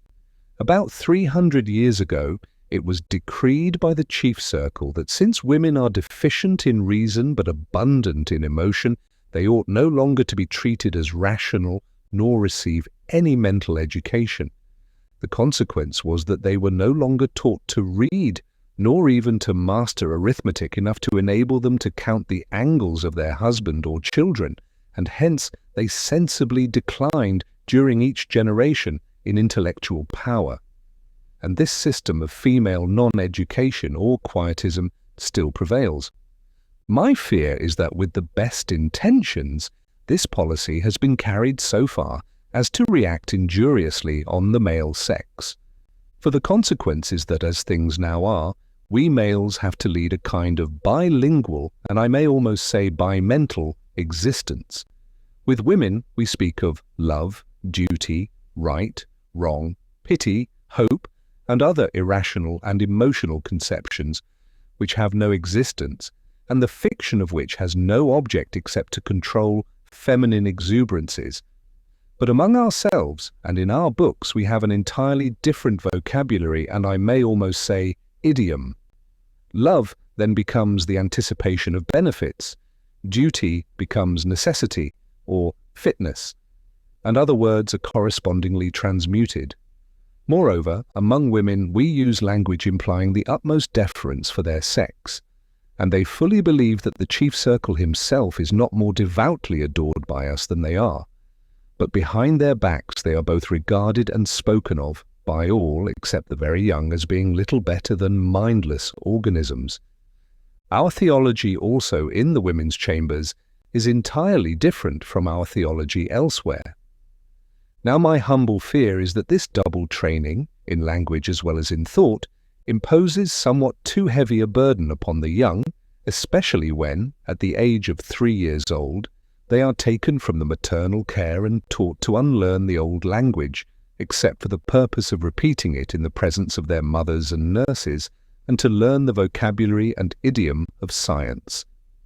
Already methinks I discern a weakness in the grasp of mathematical truth at the present time, as compared with the more robust intellect of our ancestors 300 years ago. I say nothing of the possible danger if a woman should ever surreptitiously learn to read and convey to her sex the result of her perusal of a single popular volume, nor of the possibility that the indiscretion or disobedience of some infant male might reveal to a mother the secrets of the logical dialect. On the simple ground of the enfeebling of the male intellect, I rest this humble appeal to the highest authorities to reconsider the regulations of female education. Part 2. Other worlds. O brave new worlds that have such people in them. Section 13. How I had a vision of Lineland. It was the last day but one of the 1999th year of our era, and the first day of the long vacation.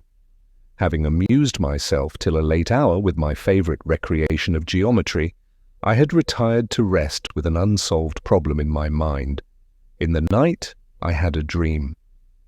I saw before me a vast multitude of small straight lines, which I naturally assumed to be women, interspersed with other beings still smaller, and of the nature of lustrous points, all moving to and fro in one and the same straight line, and, as nearly as I could judge, with the same velocity. A noise of confused multitudinous chirping or twittering issued from them at intervals as long as they were moving, but sometimes they ceased from motion, and then all was silence. Approaching one of the largest of what I thought to be women, I accosted her, but received no answer. A second and a third appeal on my part were equally ineffectual. Losing patience at what appeared to me intolerable rudeness, I brought my mouth into a position full in front of her mouth so as to intercept her motion, and loudly repeated my question, "Woman, what signifies this concourse and this strange and confused chirping and this monotonous motion to and fro in one and the same straight line?" The king's eyes, much larger than the reality, showing that his majesty could see nothing but a point. "I am no woman," replied the small line. "I am the monarch of the world, but thou, whence intrudest thou into my realm of Lineland?" Receiving this abrupt reply, I begged pardon if I had in any way startled or molested His Royal Highness, and describing myself as a stranger, I besought the king to give me some account of his dominions. But I had the greatest possible difficulty in obtaining any information on points that really interested me, for the monarch could not refrain from constantly assuming that whatever was familiar to him must also be known to me, and that I was simulating ignorance in jest. However, by persevering questions, I elicited the following facts. It seemed that this poor ignorant monarch, as he called himself, was persuaded that the straight line which he called his kingdom, and in which he passed his existence, constituted the whole of the world, and indeed the whole of space.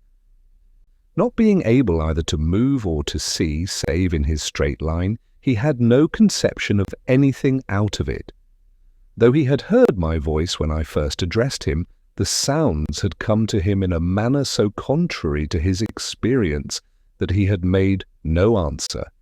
Seeing no man, as he expressed it, and hearing a voice as it were from my own intestines, until the moment when I placed my mouth in his world, he had neither seen me nor heard anything except confused sounds beating against what I called his side, but what he called his inside or stomach, nor had he even now the least conception of the region from which I had come.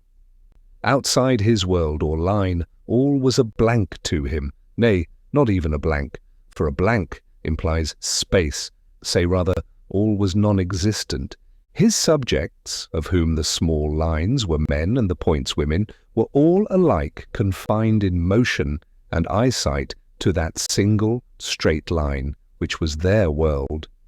It need scarcely be added that the whole of their horizon was limited to a point, nor could anyone ever see anything but a point.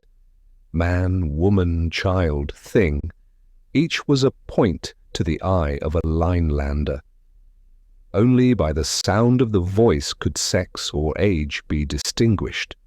Moreover, as each individual occupied the whole of the narrow path, so to speak, which constituted his universe, and no one could move to the right or left to make way for passers-by, it followed that no Linelander could ever pass another. Once neighbours, always neighbours. Neighbourhood with them was like marriage with us. Neighbours remained neighbours till death did them part. Such a life, with all vision limited to a point, and all motion to a straight line, seemed to me inexpressibly dreary, and I was surprised to note the vivacity and cheerfulness of the king, wondering whether it was possible, amid circumstances so unfavourable to domestic relations, to enjoy the pleasures of conjugal union. I hesitated for some time to question His Royal Highness on so delicate a subject, but at last I plunged into it by abruptly inquiring as to the health of his family. "My wives and children," he replied, "are well and happy." Staggered at this answer, for in the immediate proximity of the monarch, as I had noted in my dream before I entered Lineland, there were none but men. I ventured to reply, "Pardon me, but I cannot imagine how your Royal Highness can at any time either see or approach their Majesties, when there are at least half a dozen intervening individuals whom you can neither see through nor pass by. Is it possible that in Lineland proximity is not necessary for marriage and for the generation of children?" "How can you ask so absurd a question?" replied the monarch. "If it were indeed as you suggest, the universe would soon be depopulated. No, no, neighbourhood is needless for the union of hearts, and the birth of children is too important a matter to have been allowed to depend upon such an accident as proximity. You cannot be ignorant of this. Yet since you are pleased to affect ignorance, I will instruct you as if you were the veriest baby in Lineland. Know then that marriages are consummated by means of the faculty of sound and the sense of hearing. You are of course aware that every man has two mouths or voices, as well as two eyes, a bass at one and a tenor at the other of his extremities. I should not mention this, but that I have been unable to distinguish your tenor in the course of our conversation." I replied that I had but one voice, and that I had not been aware that His Royal Highness had two. "That confirms my impression," said the king, "that you are not a man, but a feminine monstrosity with a bass voice and an utterly uneducated ear. But, to continue, nature having herself ordained that every man should wed two wives—" "Why two?" asked I. "You carry your affected simplicity too far," he cried.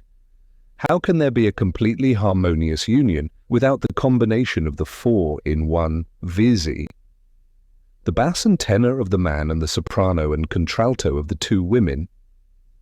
"But supposing," said I, "that a man should prefer one wife or three?"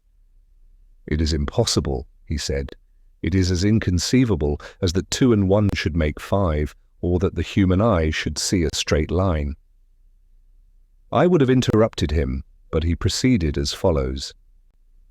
"Once in the middle of each week a law of nature compels us to move to and fro with a rhythmic motion of more than usual violence, which continues for the time you would take to count 101. In the midst of this choral dance, at the 51st pulsation, the inhabitants of the universe pause in full career, and each individual sends forth his richest, fullest, sweetest strain. It is in this decisive moment that all our marriages are made. So exquisite is the adaptation of bass to treble, of tenor to contralto, that oftentimes the loved ones, though 20,000 leagues away, recognize at once the responsive note of their destined lover. And penetrating the paltry obstacles of distance, love unites the three. The marriage in that instant consummated results in a threefold male and female offspring, which takes its place in Lineland. "What? Always threefold?" said I. "Must one wife then always have twins?" "Bass-voiced monstrosity. Yes," replied the king. "How else could the balance of the sexes be maintained if 2 girls were not born for every boy? Would you ignore the very alphabet of nature?" He ceased, speechless for fury, and some time elapsed before I could induce him to resume his narrative. You will not, of course, suppose that every bachelor among us finds his mates at the first wooing in this universal marriage chorus. On the contrary, the process is by most of us many times repeated. Few are the hearts whose happy lot it is at once to recognize in each other's voices the partner intended for them by Providence, and to fly into a reciprocal and perfectly harmonious embrace. With most of us, the courtship is of long duration. The wooer's voices may perhaps accord with one of the future wives, but not with both, or not at first with either.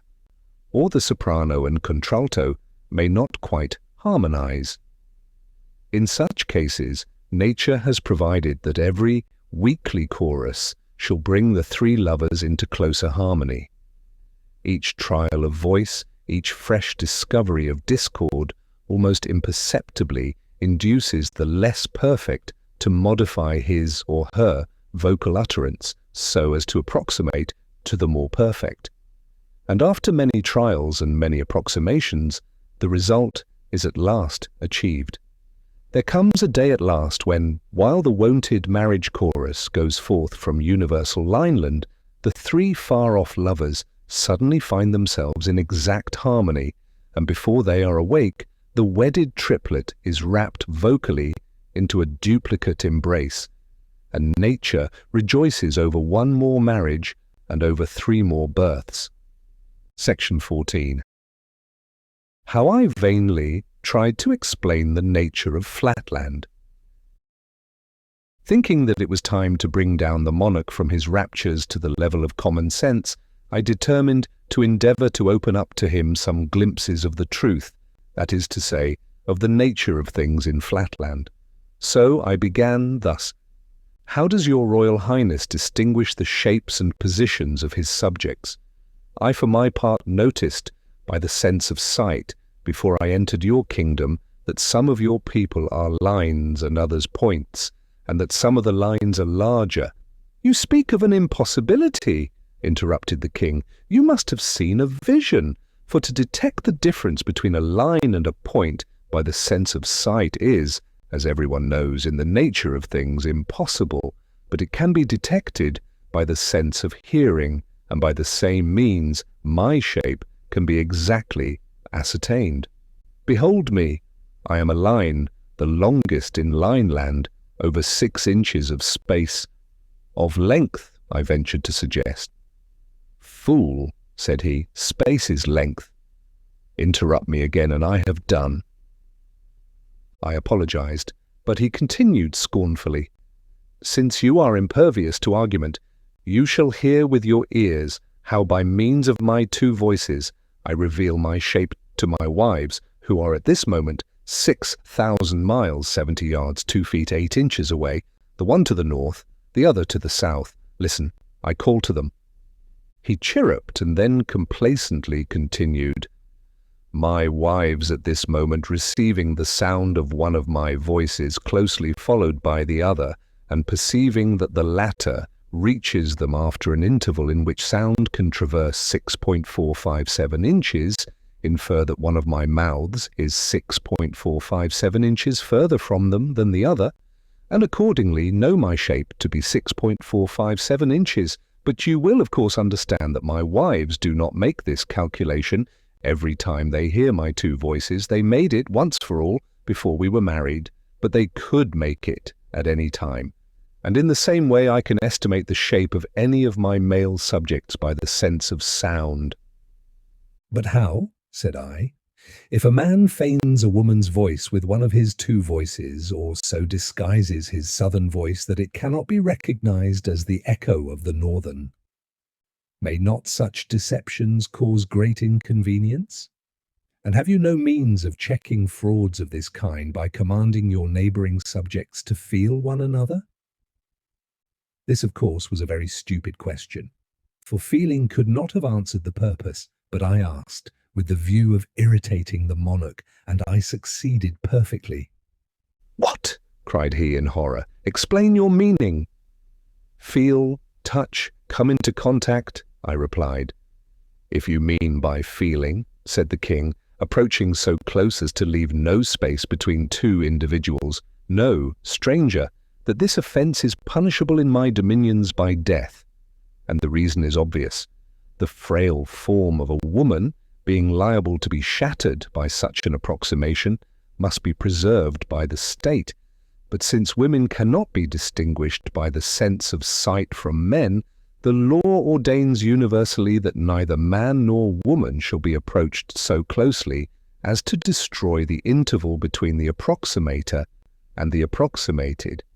And indeed, what possible purpose would be served by this illegal and unnatural excess of approximation which you call touching, when all the ends of so brutal and coarse a process are attained at once more easily and more exactly by the sense of hearing? As to your suggested danger of deception, it is non-existent, for the voice, being the essence of one's being, cannot be thus changed at will. But come, suppose that I had the power of passing through solid things, so that I could penetrate my subjects one after another, even to the number of 1,000,000,000, verifying the size and distance of each by the sense of feeling. How much time and energy would be wasted in this clumsy and inaccurate method, whereas now, in one moment of audition, I take, as it were, the census and statistics, local, corporeal, mental, and spiritual, of every living being in Lineland. Hark, only hark."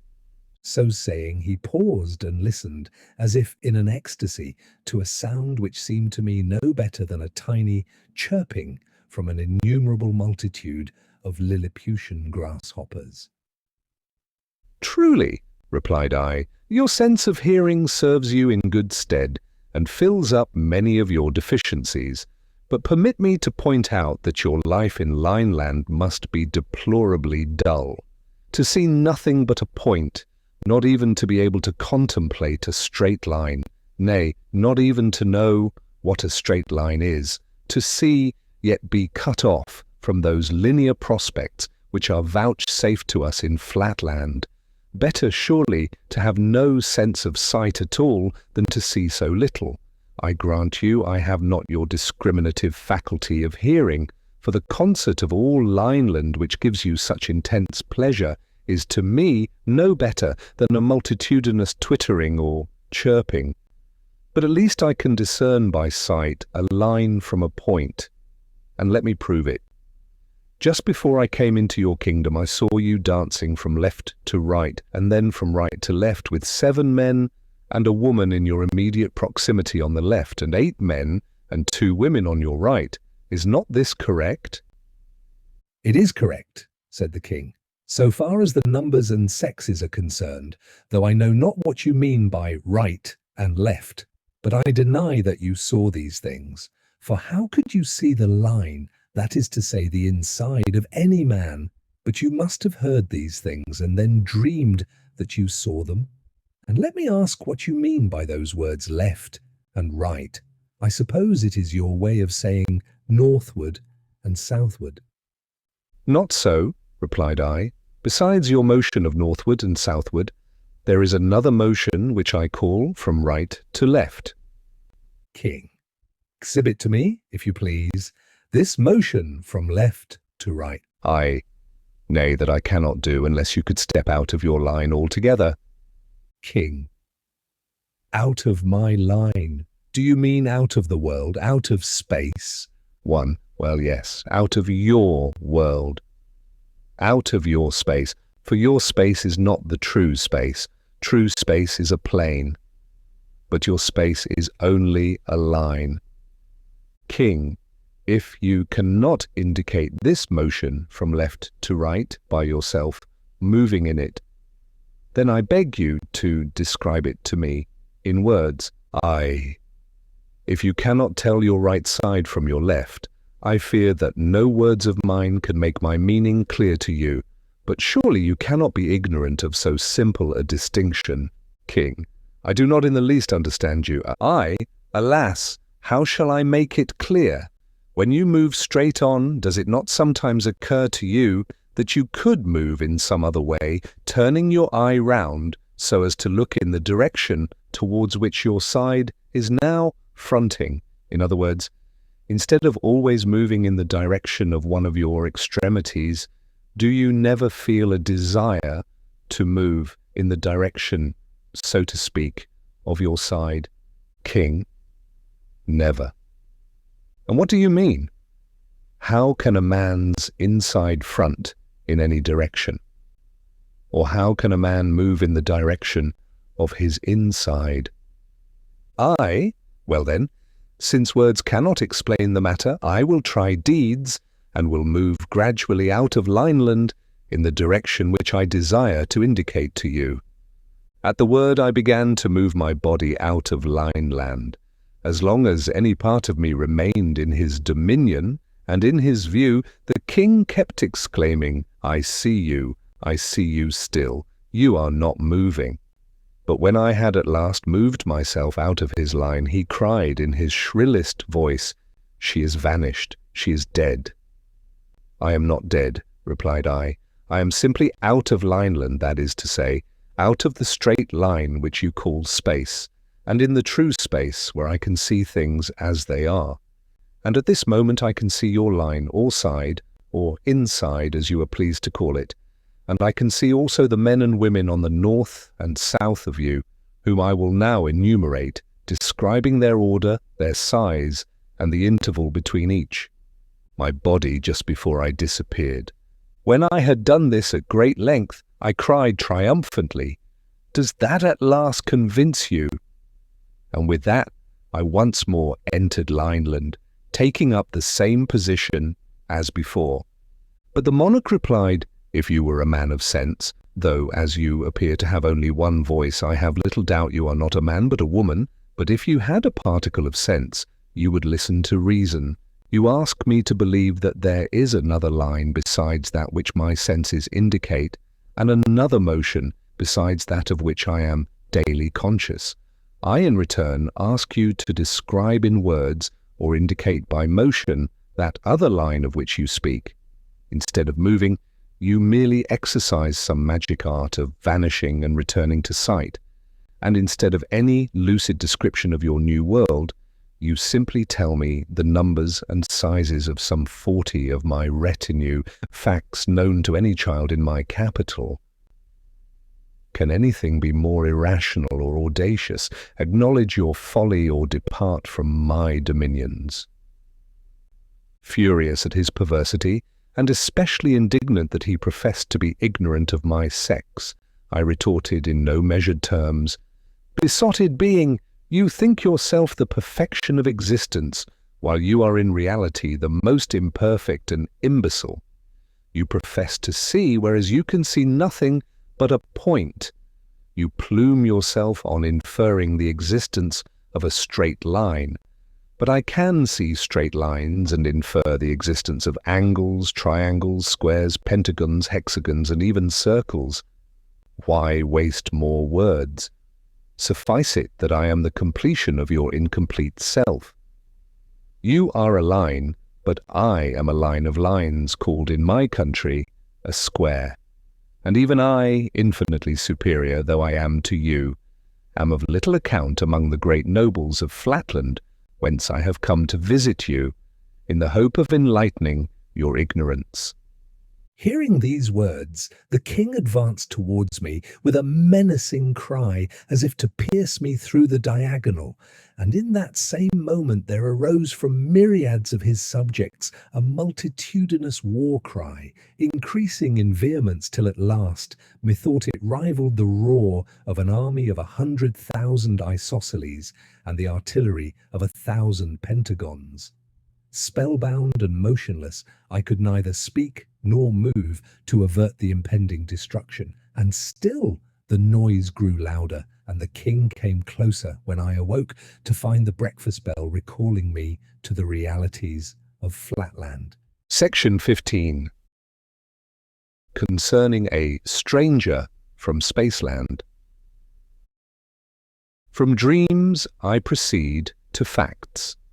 It was the last day of the 1999th year of our era.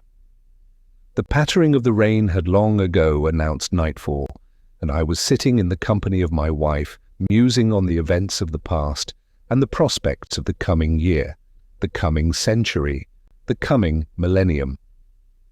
Note: when I say sitting, of course, I do not mean any change of attitude such as you in Spaceland signify by that word.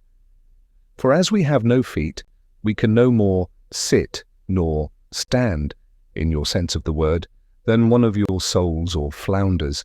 Nevertheless, we perfectly well recognize the different mental states of volition implied in lying, sitting, and standing, which are to some extent indicated to a beholder by a slight increase of luster corresponding to the increase of volition.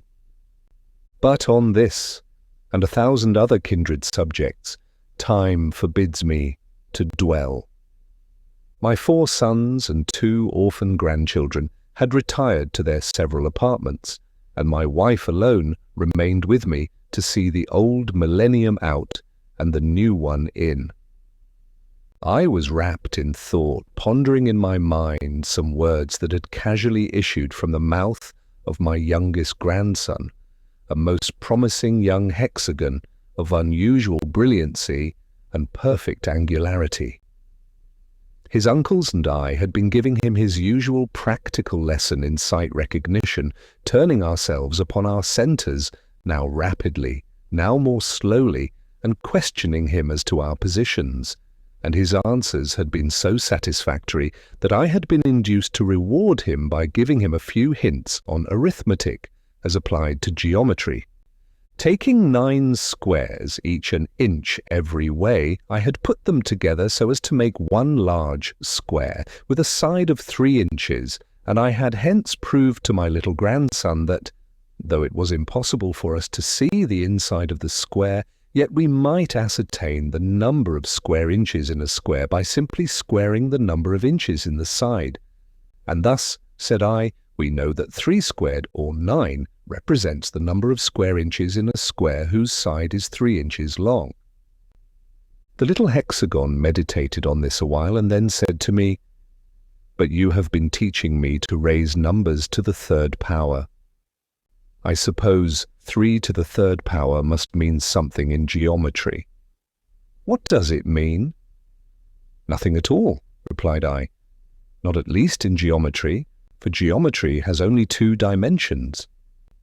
And then I began to show the boy how a point, by moving through a length of 3 inches, makes a line of 3 inches, which may be represented by 3, and how a line of 3 inches, moving parallel to itself through a length of 3 inches, makes a square of 3 inches every way, which may be represented by 3 squared.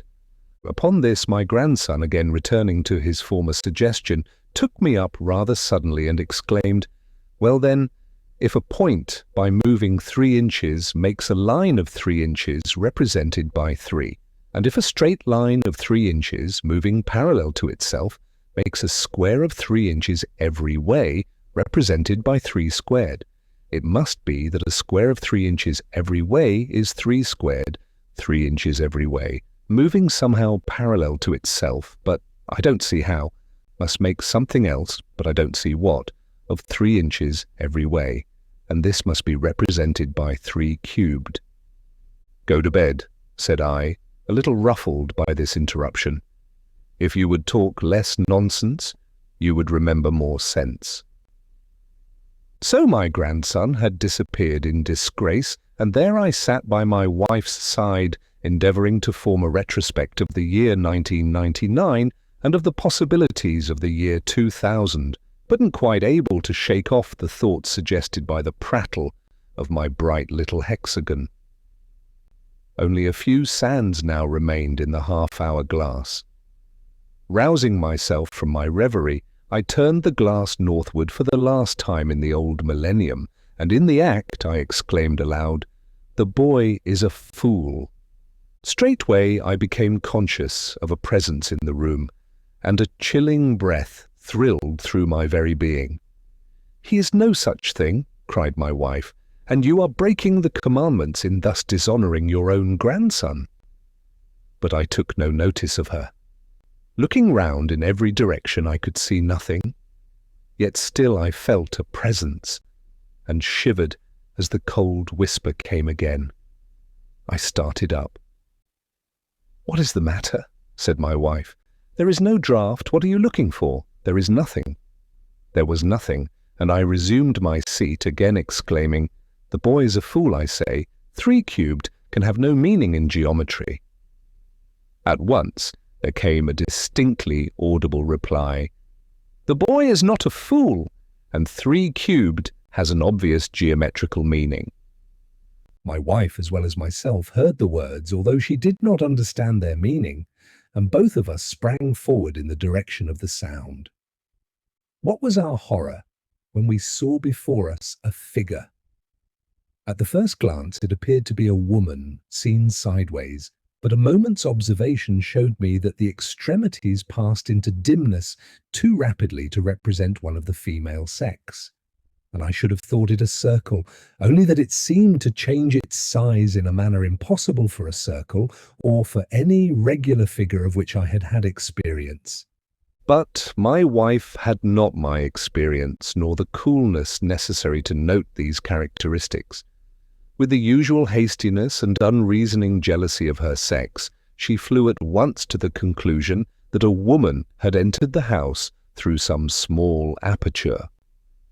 "How comes this person here?" she exclaimed. "You promised me, my dear, that there should be no ventilators in our new house." "Nor are there any," said I, "but what makes you think that the stranger is a woman? I see by my power of sight recognition—" "Oh, I have no patience with your sight recognition," replied she. "Feeling is believing, and a straight line to the touch is worth a circle to the sight." 2 proverbs, very common with the frailer sex in Flatland. "Well," said I, for I was afraid of irritating her, "if it must be so, demand an introduction." Assuming her most gracious manner, my wife advanced towards the stranger. "Permit me, madam, to feel and be felt by—" Then suddenly recoiling, "Oh, it is not a woman, and there are no angles either, not a trace of one. Can it be that I have so misbehaved to a perfect circle?" "I am indeed, in a certain sense, a circle," replied the voice, "and a more perfect circle than any in Flatland, but to speak more accurately, I am many circles in one." Then he added more mildly, "I have a message, dear madam, to your husband, which I must not deliver in your presence, and if you would suffer us to retire for a few minutes." But my wife would not listen to the proposal that our august visitor should so incommode himself, and assuring the circle that the hour of her own retirement had long passed, with many reiterated apologies for her recent indiscretion, she at last retreated to her apartment. I glanced at the half-hour glass. The last sands had fallen. The 3rd millennium had begun. Section 16. How the stranger vainly endeavoured to reveal to me, in words, the mysteries of Spaceland. As soon as the sound of the peace cry of my departing wife had died away, I began to approach the stranger with the intention of taking a nearer view and of bidding him be seated, but his appearance struck me dumb and motionless with astonishment. Without the slightest symptoms of angularity, he nevertheless varied every instant with gradations of size and brightness scarcely possible for any figure within the scope of my experience. The thought flashed across me that I might have before me a burglar or cutthroat, some monstrous, irregular isosceles, who, by feigning the voice of a circle, had obtained admission somehow into the house and was now preparing to stab me with his acute angle. In a sitting room, the absence of fog, and the season happened to be remarkably dry, made it difficult for me to trust to sight recognition, especially at the short distance at which I was standing. Desperate with fear, I rushed forward with an unceremonious, "You must permit me, sir," and felt him. My wife was right. There was not the trace of an angle, not the slightest roughness or inequality.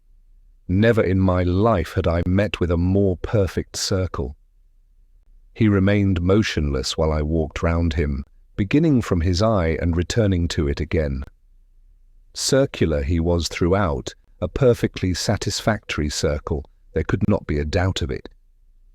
Then followed a dialogue which I will endeavour to set down as near as I can recollect it, omitting only some of my profuse apologies, for I was covered with shame and humiliation that I, a square, should have been guilty of the impertinence of feeling a circle. It was commenced by the stranger with some impatience at the lengthiness of my introductory process. "Stranger, have you felt me enough by this time? Are you not introduced to me yet?" "Aye. Most illustrious sir, excuse my awkwardness, which arises not from ignorance of the usages of polite society, but from a little surprise and nervousness consequent on this somewhat unexpected visit, and I beseech you to reveal my indiscretion to no one, and especially not to my wife. But before your lordship enters into further communications, would he deign to satisfy the curiosity of one who would gladly know whence his visitor came?" "Stranger, from space, sir." "Whence else?" Pardon me, my lord, but is not your lordship already in space, your lordship and his humble servant, even at this moment?" "Stranger, pooh! What do you know of space?" "Define space." "Space, my lord, is height and breadth indefinitely prolonged." "Stranger, exactly. You see, you do not even know what space is. You think it is of 2 dimensions only. But I have come to announce to you a third: height, breadth, and length. Your lordship is pleased to be merry. We also speak of length and height, or breadth and thickness, thus denoting 2 dimensions by 4 names. Stranger, but I mean not only 3 names, but 3 dimensions. Would your lordship indicate or explain to me in what direction is the 3rd dimension? Unknown to me? Stranger, I came from it. It is up above and down below. My lord means, seemingly, that it is northward and southward. Stranger, I mean nothing of the kind. I mean a direction in which you cannot look, because you have no eye in your side. Pardon me, my lord, a moment's inspection will convince your lordship that I have a perfect luminary at the juncture of 2 of my sides. Stranger. Yes. But in order to see into space, you ought to have an eye, not on your perimeter, but on your side, that is, on what you would probably call your inside, but we in Spaceland should call it your side. An eye in my inside, an eye in my stomach. Your lordship jests. Stranger, I am in no jesting humour. I tell you that I come from space, or, since you will not understand what space means, from the land of 3 dimensions, whence I but lately looked down upon your plane, which you call space forsooth. From that position of advantage I discerned all that you speak of as solid, by which you mean enclosed on 4 sides. Your houses, your churches, your very chests and safes. Yes, even your insides and stomachs, all lying open and exposed to my view. Such assertions are easily made, my lord. Stranger. But not easily proved, you mean? But I mean to prove mine. When I descended here, I saw your 4 sons, the pentagons, each in his apartment, and your 2 grandsons, the hexagons. I saw your youngest hexagon remain a while with you, and then retire to his room, leaving you and your wife alone. I saw your isosceles servants, 3 in number, in the kitchen at supper, and the little page in the scullery. Then I came here. And how do you think I came? Through the roof, I suppose. Stranger? Not so. Your roof, as you know very well, has been recently repaired, and has no aperture by which even a woman could penetrate. I tell you I come from space. Are you not convinced by what I have told you of your children and household? Your lordship must be aware that such facts touching the belongings of his humble servant might be easily ascertained by anyone in the neighbourhood possessing your lordship's ample means of obtaining information. Stranger, to himself. What must I do? Stay. One more argument suggests itself to me. When you see a straight line, your wife, for example, how many dimensions do you attribute to her? Your lordship would treat me as if I were one of the vulgar who, being ignorant of mathematics, suppose that a woman is really a straight line, and only of 1 dimension. No, my lord, we squares are better advised, and are as well aware as your lordship that a woman, though popularly called a straight line, is really, and scientifically, a very thin parallelogram, possessing 2 dimensions, like the rest of us, viz., length and breadth, or thickness. Stranger. But the very fact that a line is visible implies that it possesses yet another dimension.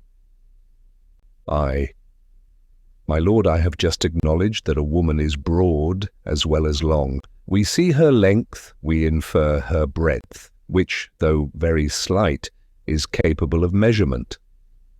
Stranger, you do not understand me.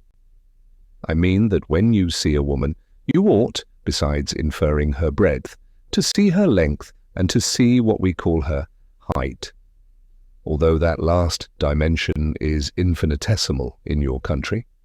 If a line were mere length without height, it would cease to occupy space and would become invisible. Surely you must recognize this. I must indeed confess that I do not in the least understand your lordship. When we in Flatland see a line, we see length and brightness. If the brightness disappears, the line is extinguished and, as you say, ceases to occupy space. But am I to suppose that your lordship gives to brightness the title of a dimension, and that what we call bright you call high? Stranger. No, indeed. By height, I mean a dimension like your length. Only, with you, height is not so easily perceptible, being extremely small. My lord, your assertion is easily put to the test. You say I have a 3rd dimension, which you call height. Now, dimension implies direction and measurement. Do but measure my height, or merely indicate to me the direction in which my height extends, and I will become your convert. Otherwise, your lordship's own understanding must hold me excused. Stranger, to himself. I can do neither. How shall I convince him? Surely a plain statement of facts followed by ocular demonstration ought to suffice. Now, sir, listen to me. You are living on a plain. What you style Flatland is the vast level surface of what I may call a fluid on or in, the top of which you and your countrymen move about, without rising above it or falling below it. I am not a plane figure, but a solid. You call me a circle, but in reality I am not a circle, but an infinite number of circles of size varying from a point to a circle of 13 inches in diameter, one placed on the top of the other. When I cut through your plane as I am now doing, I make in your plane a section which you, very rightly, call a circle. For even a sphere, which is my proper name in my own country, if he manifest himself at all to an inhabitant of Flatland, must needs manifest himself as a circle. Do you not remember, for I who see all things discerned last night the phantasmal vision of Lineland written upon your brain? Do you not remember, I say, how, when you entered the realm of Lineland, you were compelled to manifest yourself to the king, not as a square, but as a line, because that linear realm had not dimensions enough to represent the whole of you, but only a slice or section of you? In precisely the same way, your country of 2 dimensions is not spacious enough to represent me, a being of 3, but can only exhibit a slice or section of me, which is what you call a circle. The diminished brightness of your eye indicates incredulity, but now prepare to receive proof positive of the truth of my assertions. You cannot indeed see more than one of my sections, or circles, at a time, for you have no power to raise your eye out of the plane of Flatland, but you can at least see that as I rise in space, so my sections become smaller. See now, I will rise, and the effect upon your eye will be that my circle will become smaller and smaller till it dwindles to a point and finally vanishes. There was no rising that I could see, but he diminished and finally vanished. I winked once or twice to make sure that I was not dreaming, but it was no dream. For from the depths of nowhere came forth a hollow voice, close to my heart it seemed. Am I quite gone? Are you convinced now? Well, now I will gradually return to Flatland, and you shall see my section become larger and larger. Every reader in Spaceland will easily understand that my mysterious guest was speaking the language of truth and even of simplicity. But to me, proficient though I was in Flatland mathematics, it was by no means a simple matter. The rough diagram given above will make it clear to any Spaceland child that the sphere, ascending in the 3 positions indicated there, must needs have manifested himself to me, or to any Flatlander, as a circle, at first of full size, then small, and at last very small indeed, approaching to a point. But to me, although I saw the facts before me, the causes were as dark as ever. All that I could comprehend was that the circle had made himself smaller and vanished, and that he had now reappeared and was rapidly making himself larger. When he regained his original size, he heaved a deep sigh, for he perceived by my silence that I had altogether failed to comprehend him. And indeed I was now inclining to the belief that he must be no circle at all, but some extremely clever juggler, or else that the old wives' tales were true, and that after all there were such people as enchanters and magicians. After a long pause he muttered to himself, "One resource alone remains if I am not to resort to action. I must try the method of analogy." Then followed a still longer silence, after which he continued our dialogue. Sphere, tell me, Mr. Mathematician, if a point moves northward and leaves a luminous wake, what name would you give to the wake? 1. A straight line. Sphere. And a straight line has how many extremities? 1, 2, sphere. Now conceive the northward straight line moving parallel to itself, east and west, so that every point in it leaves behind it the wake of a straight line. What name will you give to the figure thereby formed? We will suppose that it moves through a distance equal to the original straight line. What name, I say? First Avenue. Sphere. And how many sides has a square? How many angles? 1. 4 sides and 4 angles. Sphere. Now stretch your imagination a little and conceive a square in Flatland, moving parallel to itself upward. 1. What? Northward. Sphere. No, not northward. upward, out of Flatland altogether. If it moved northward, the southern points in the square would have to move through the positions previously occupied by the northern points. But that is not my meaning. I mean that every point in you, for you are a square, and will serve the purpose of my illustration, every point in you, that is to say, in what you call your inside, is to pass upwards through space in such a way that no point shall pass through the position previously occupied by any other point, but each point shall describe a straight line of its own. This is all in accordance with analogy. Surely it must be clear to you. Restraining my impatience, for I was now under a strong temptation to rush blindly at my visitor and to precipitate him into space or out of Flatland, anywhere, so that I could get rid of him, I replied, "And what may be the nature of the figure which I am to shape out by this motion which you are pleased to denote by the word upward? I presume it is describable in the language of Flatland." Sphere. Oh, certainly, it is all plain and simple, and in strict accordance with analogy. Only, by the way, you must not speak of the result as being a figure, but as a solid. But I will describe it to you, or rather not I, but analogy. We began with a single point, which of course, being itself a point, has only one terminal point. One point produces a line with two terminal points. One line produces a square with four terminal points. Now you can give yourself the answer to your own question. 1, 2, 4 are evidently in geometrical progression. What is the next number? 1, 8, sphere, exactly. The one square produces a something which you do not as yet know a name for, but which we call a cube, with 8 terminal points. Now are you convinced? Aye. And has this creature sides as well as angles, or what you call terminal points? Sphere. Of course. And all according to analogy.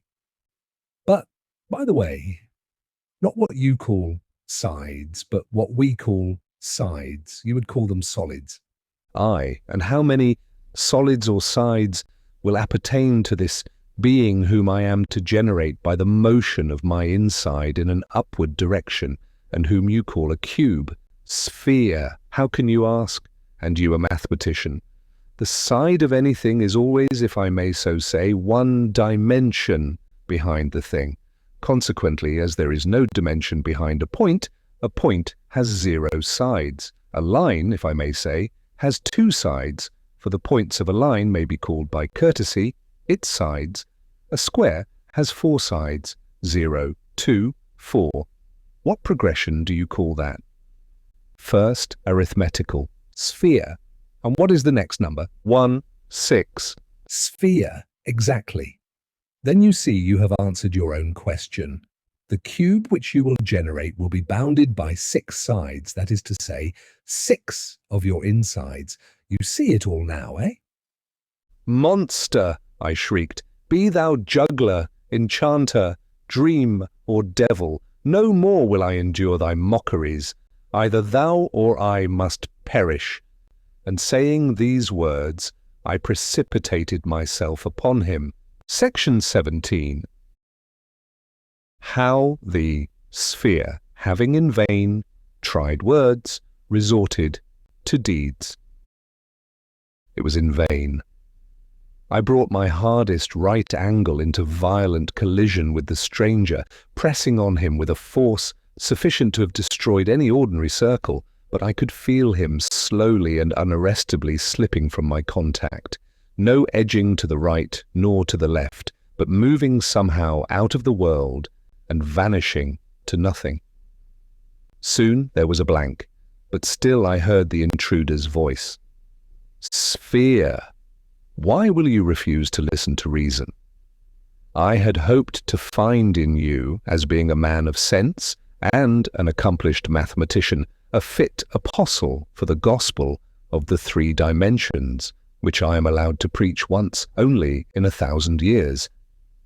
But now I know not how to convince you. Stay, I have it.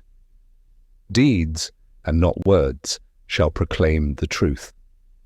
Listen, my friend, I have told you I can see from my position in space the inside of all things that you consider closed. For example, I see in yonder cupboard near which you are standing several of what you call boxes, but like everything else in Flatland, they have no tops nor bottoms, full of money. I see also 2 tablets of accounts. I am about to descend into that cupboard and to bring you one of those tablets. I saw you lock the cupboard half an hour ago, and I know you have the key in your possession, but I descend from space. The doors, you see, remain unmoved. Now I am in the cupboard and am taking the tablet. Now I have it. Now I ascend with it. I rushed to the closet and dashed the door open. One of the tablets was gone. With a mocking laugh, the stranger appeared in the other corner of the room, and at the same time the tablet appeared upon the floor. I took it up. There could be no doubt it was the missing tablet. I groaned with horror, doubting whether I was not out of my senses, but the stranger continued. Surely you must now see that my explanation, and no other, suits the phenomena. What you call solid things are really superficial. What you call space is really nothing but a great plane.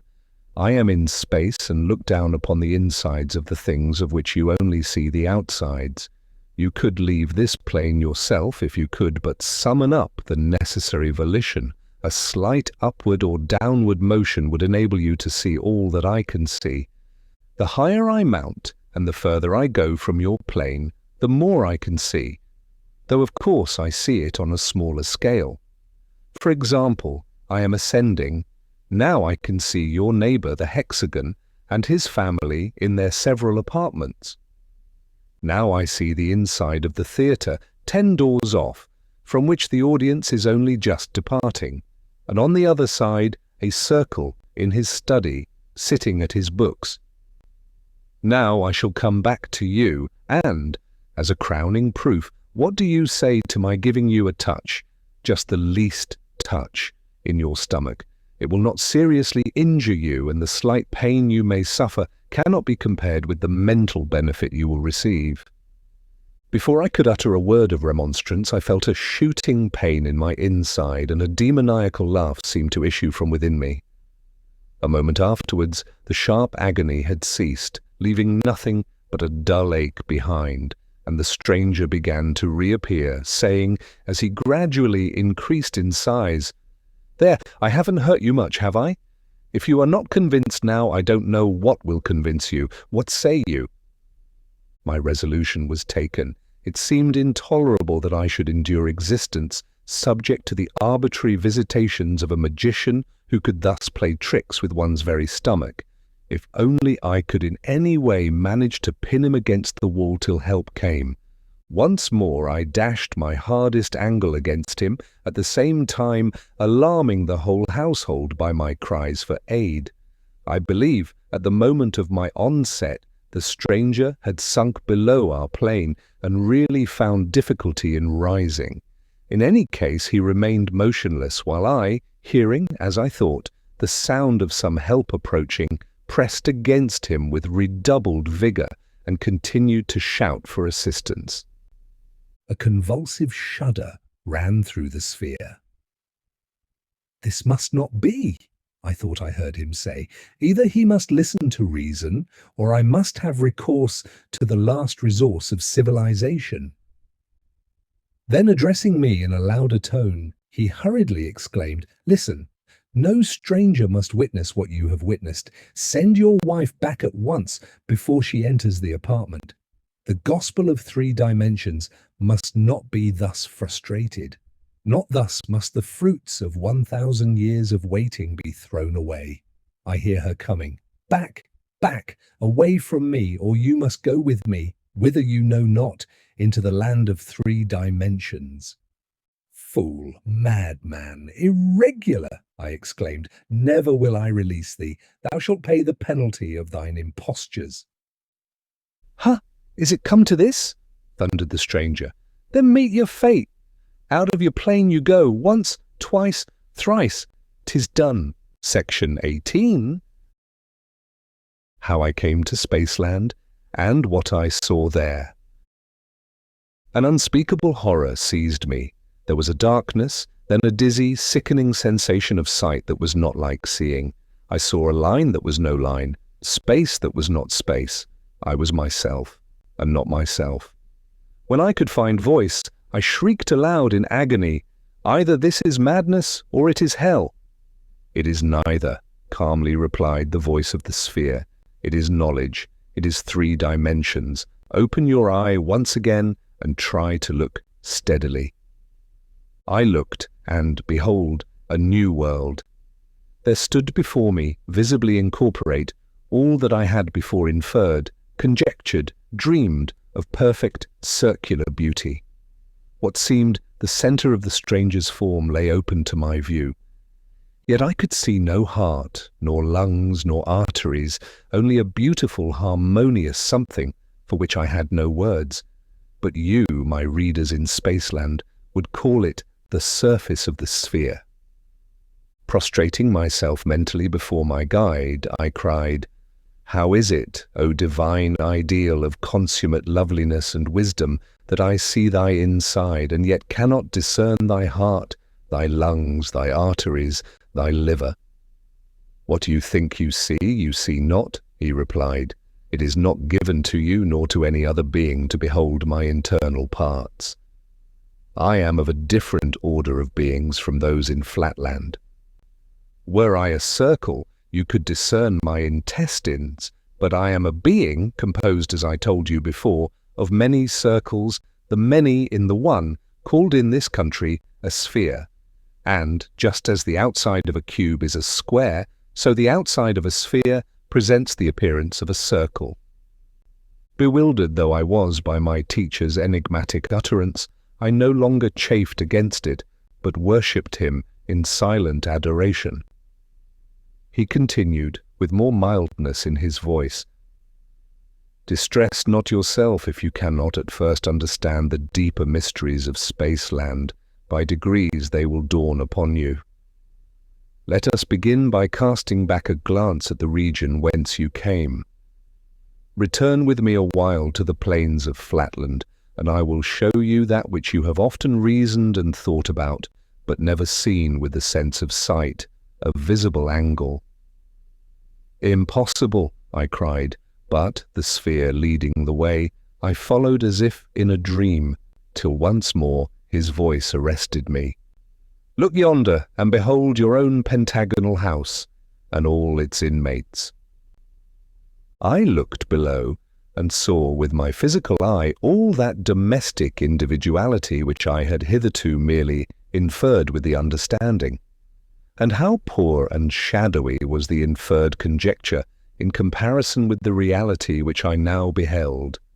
My 4 sons calmly asleep in the northwestern rooms, my 2 orphan grandsons to the south, the servants, the butler, my daughter, all in their several apartments. Only my affectionate wife, alarmed by my continued absence, had quitted her room and was roving up and down in the hall, anxiously awaiting my return. Also the page, aroused by my cries, had left his room, and under pretext of ascertaining whether I had fallen somewhere in a faint, was prying into the cabinet in my study. All this I could now see, not merely infer, and as we came nearer and nearer, I could discern even the contents of my cabinet, and the 2 chests of gold, and the tablets of which the sphere had made mention.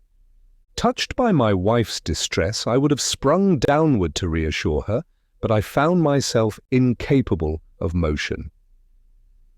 "Trouble not yourself about your wife," said my guide. "She will not be long left in anxiety. Meantime, let us take a survey of Flatland."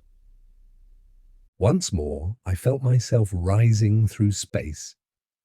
It was even as the sphere had said. The further we receded from the object we beheld, the larger became the field of vision. My native city, with the interior of every house and every creature therein, lay open to my view in miniature. We mounted higher, and lo, the secrets of the earth, the depths of mines and inmost caverns of the hills, were bared before me. Awestruck at the sight of the mysteries of the earth, thus unveiled before my unworthy eye, I said to my companion, "Behold, I am become as a god. For the wise men in our country say that to see all things, or as they express it, omnividence, is the attribute of God alone." There was something of scorn in the voice of my teacher as he made answer, "Is it so indeed? Then the very pickpockets and cutthroats of my country are to be worshipped by your wise men as being gods, for there is not one of them that does not see as much as you see now. But trust me, your wise men are wrong." Then is omnividence the attribute of others besides God's sphere? I do not know. But if a pickpocket or a cutthroat of our country can see everything that is in your country, surely that is no reason why the pickpocket or cutthroat should be accepted by you as a god. This omnividence, as you call it, it is not a common word in Spaceland. Does it make you more just, more merciful, less selfish, more loving? Not in the least. Then how does it make you more divine? More merciful, more loving. But these are the qualities of women, and we know that a circle is a higher being than a straight line, insofar as knowledge and wisdom are more to be esteemed than mere affection. Sphere. It is not for me to classify human faculties according to merit. Yet many of the best and wisest in Spaceland think more of the affections than of the understanding, more of your despised straight lines than of your belauded circles. But enough of this. Look yonder. Do you know that building? I looked, and afar off I saw an immense polygonal structure, in which I recognized the General Assembly Hall of the States of Flatland, surrounded by dense lines of pentagonal buildings at right angles to each other, which I knew to be streets. And I perceived that I was approaching the great metropolis. "Here we descend," said my guide. It was now morning, the first hour of the first day of the 2000th year of our era. Acting as was their wont, in strict accordance with precedent, the highest circles of the realm were meeting in solemn conclave, as they had met on the first hour of the first day of the year 1000, and also on the first hour of the first day of the year 0. The minutes of the previous meetings were now read by one whom I at once recognized as my brother, a perfectly symmetrical square, and the chief clerk of the High Council. It was found recorded on each occasion that, whereas the states had been troubled by divers ill-intentioned persons pretending to have received revelations from another world, and professing to produce demonstrations whereby they had instigated to frenzy both themselves and others, it had been for this cause unanimously resolved by the Grand Council that on the first day of each millenary special injunctions be sent to the prefects in the several districts of Flatland to make strict search for such misguided persons, and without formality of mathematical examination, to destroy all such as were isosceles of any degree, to scourge and imprison any regular triangle, to cause any square or pentagon to be sent to the district asylum, and to arrest any one of higher rank, sending him straightway to the capital to be examined and judged by the council. "You hear your fate," said the sphere to me, while the council was passing for the third time the formal resolution. "Death or imprisonment awaits the apostle of the gospel of 3 dimensions." "Not so," replied I. "The matter is now so clear to me, the nature of real space so palpable, that methinks I could make a child understand it. Permit me but to descend at this moment and enlighten them." "Not yet," said my guide. "The time will come for that. Meantime I must perform my mission. Stay thou there in thy place." Saying these words, he leaped with great dexterity into the sea, if I may so call it, of Flatland, right in the midst of the ring of councillors. "I come," cried he, "to proclaim that there is a land of 3 dimensions." I could see many of the younger councillors start back in manifest horror as the sphere's circular section widened before them. But on a sign from the presiding circle, who showed not the slightest alarm or surprise, 6 isosceles of a low type from 6 different quarters rushed upon the sphere. "We have him," they cried. "No, yes, we have him still. He's going, he's gone." "My lords," said the president to the junior circles of the council, "there is not the slightest need for surprise. The secret archives to which I alone have access tell me that a similar occurrence happened on the last 2 millennial commencements. You will, of course, say nothing of these trifles outside the cabinet." Raising his voice, he now summoned the guards. "Arrest the policemen. Gag them. You know your duty." After he had consigned to their fate the wretched policemen, ill-fated and unwilling witnesses of a state secret which they were not to be permitted to reveal, he again addressed the councillors. "My lords, the business of the council being concluded, I have only to wish you a happy new year." Before departing, he expressed at some length to the clerk, my excellent but most unfortunate brother, his sincere regret that in accordance with precedent and for the sake of secrecy, he must condemn him to perpetual imprisonment, but added his satisfaction that, unless some mention were made by him of that day's incident, his life would be spared. Section 19. How, though the sphere showed me other mysteries of Spaceland, I still desired more, and what came of it? When I saw my poor brother led away to imprisonment, I attempted to leap down into the council chamber, desiring to intercede on his behalf, or at least bid him farewell. But I found that I had no motion of my own. I absolutely depended on the volition of my guide, who said in gloomy tones, "Heed not thy brother, haply thou shalt have ample time hereafter to condole with him. Follow me." Once more we ascended into space. "Hitherto," said the sphere, "I have shown you naught save plane figures and their interiors.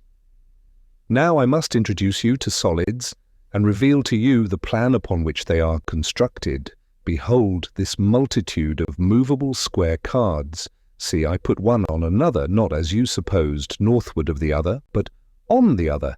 Now a second, now a third. See, I am building up a solid by a multitude of squares parallel to one another. Now the solid is complete, being as high as it is long and broad, and we call it a cube." "Pardon me, my lord," replied I, "but to my eye the appearance is as of an irregular figure whose inside is laid open to the view. In other words, methinks I see no solid, but a plane such as we infer in Flatland, only of an irregularity which betokens some monstrous criminal, so that the very sight of it is painful to my eyes." "True," said the sphere, "it appears to you a plane because you are not accustomed to light and shade and perspective, just as in Flatland a hexagon would appear a straight line to one who has not the art of sight recognition, but in reality it is a solid, as you shall learn by the sense of feeling." He then introduced me to the cube, and I found that this marvellous being was indeed no plane, but a solid, and that he was endowed with 6 plane sides and 8 terminal points called solid angles. And I remembered the saying of the sphere that just such a creature as this would be formed by a square moving in space parallel to himself, and I rejoiced to think that so insignificant a creature as I could, in some sense, be called the progenitor of so illustrious an offspring. But still I could not fully understand the meaning of what my teacher had told me concerning light and shade and perspective, and I did not hesitate to put my difficulties before him. Were I to give the sphere's explanation of these matters, succinct and clear though it was, it would be tedious to an inhabitant of space who knows these things already. Suffice it that by his lucid statements, and by changing the position of objects and lights, and by allowing me to feel the several objects and even his own sacred person, he at last made all things clear to me, so that I could now readily distinguish between a circle and a sphere, a plane figure and a solid. This was the climax, the paradise of my strange, eventful history. Henceforth I have to relate the story of my miserable fall, most miserable, yet surely most undeserved. For why should the thirst for knowledge be aroused only to be disappointed and punished?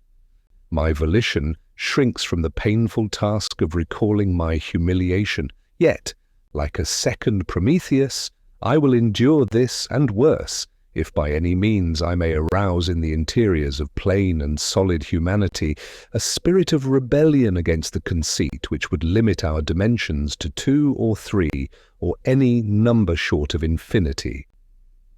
Away then with all personal considerations.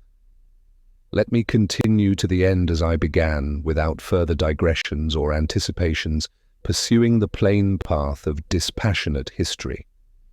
The exact facts, the exact words, they are burnt in upon my brain, shall be set down without alteration of an iota, and let my readers judge between me and destiny.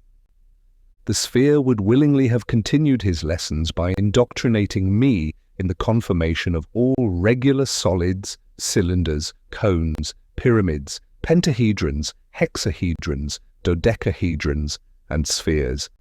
But I ventured to interrupt him. Not that I was wearied of knowledge. On the contrary, I thirsted for yet deeper and fuller draughts than he was offering to me. "Pardon me," said I, "O thou, whom I must no longer address as the perfection of all beauty, but let me beg thee to vouchsafe thy servant a sight of thine interior." "Sphere!" "My what?" "Ay, thine interior, thy stomach, thy intestines." "Sphere! Whence this ill-timed, impertinent request? And what mean you by saying that I am no longer the perfection of all beauty?" "Ay, my lord, your own wisdom has taught me to aspire to one even more great, more beautiful, and more closely approximate to perfection than yourself. As you yourself, superior to all Flatland forms, combine many circles in one, so doubtless there is one above you who combines many spheres in one supreme existence, surpassing even the solids of Spaceland.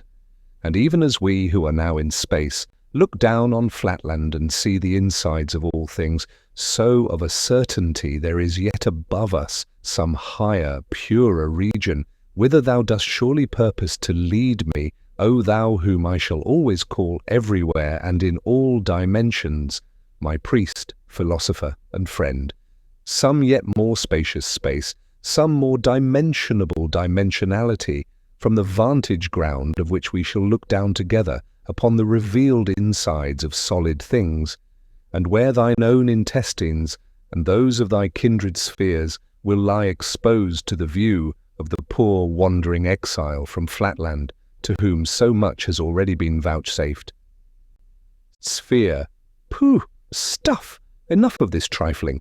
The time is short, and much remains to be done before you are fit to proclaim the gospel of 3 dimensions to your blind, benighted countrymen in Flatland. Ay, nay, gracious teacher, deny me not what I know it is in thy power to perform.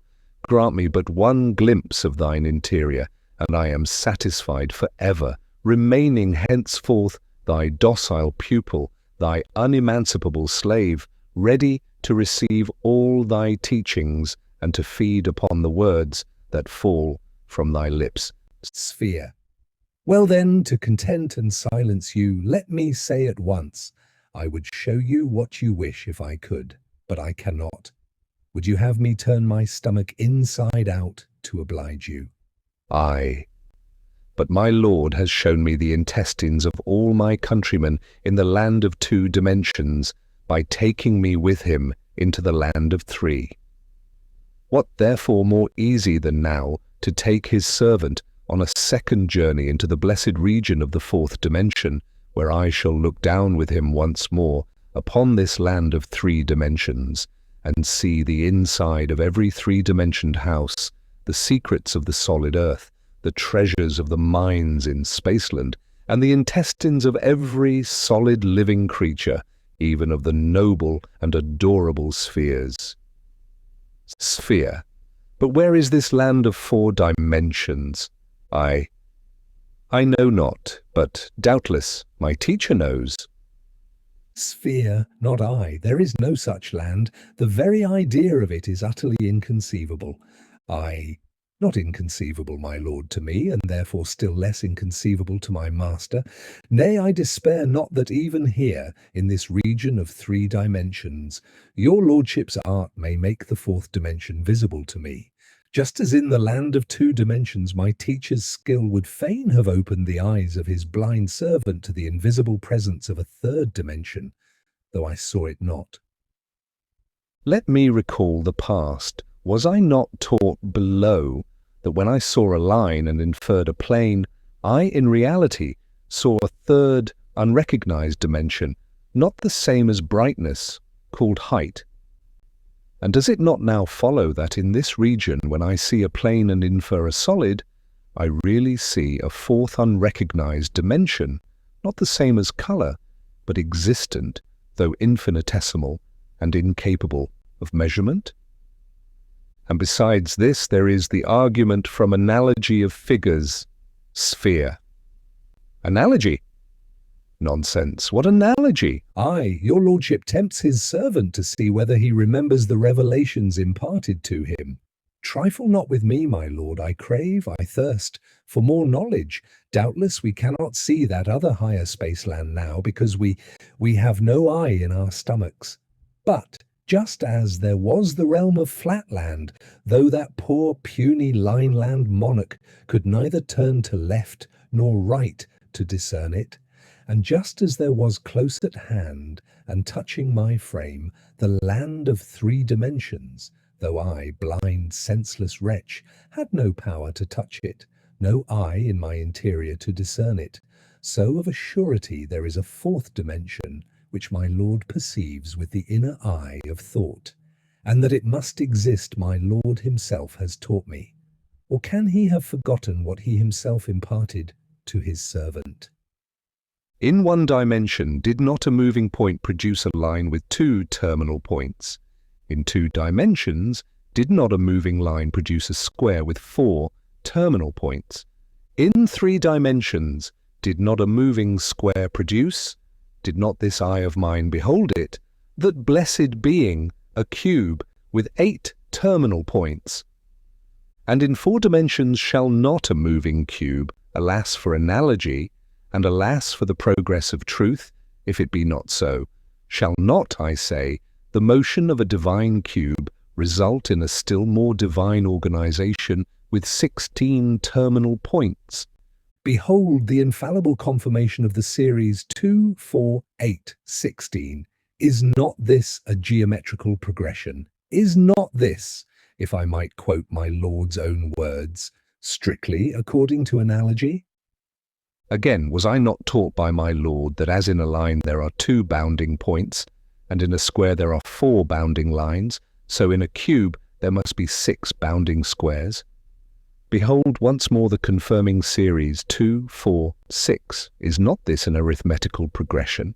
And consequently does it not of necessity follow that the more divine offspring of the divine cube in the land of 4 dimensions must have 8 bounding cubes?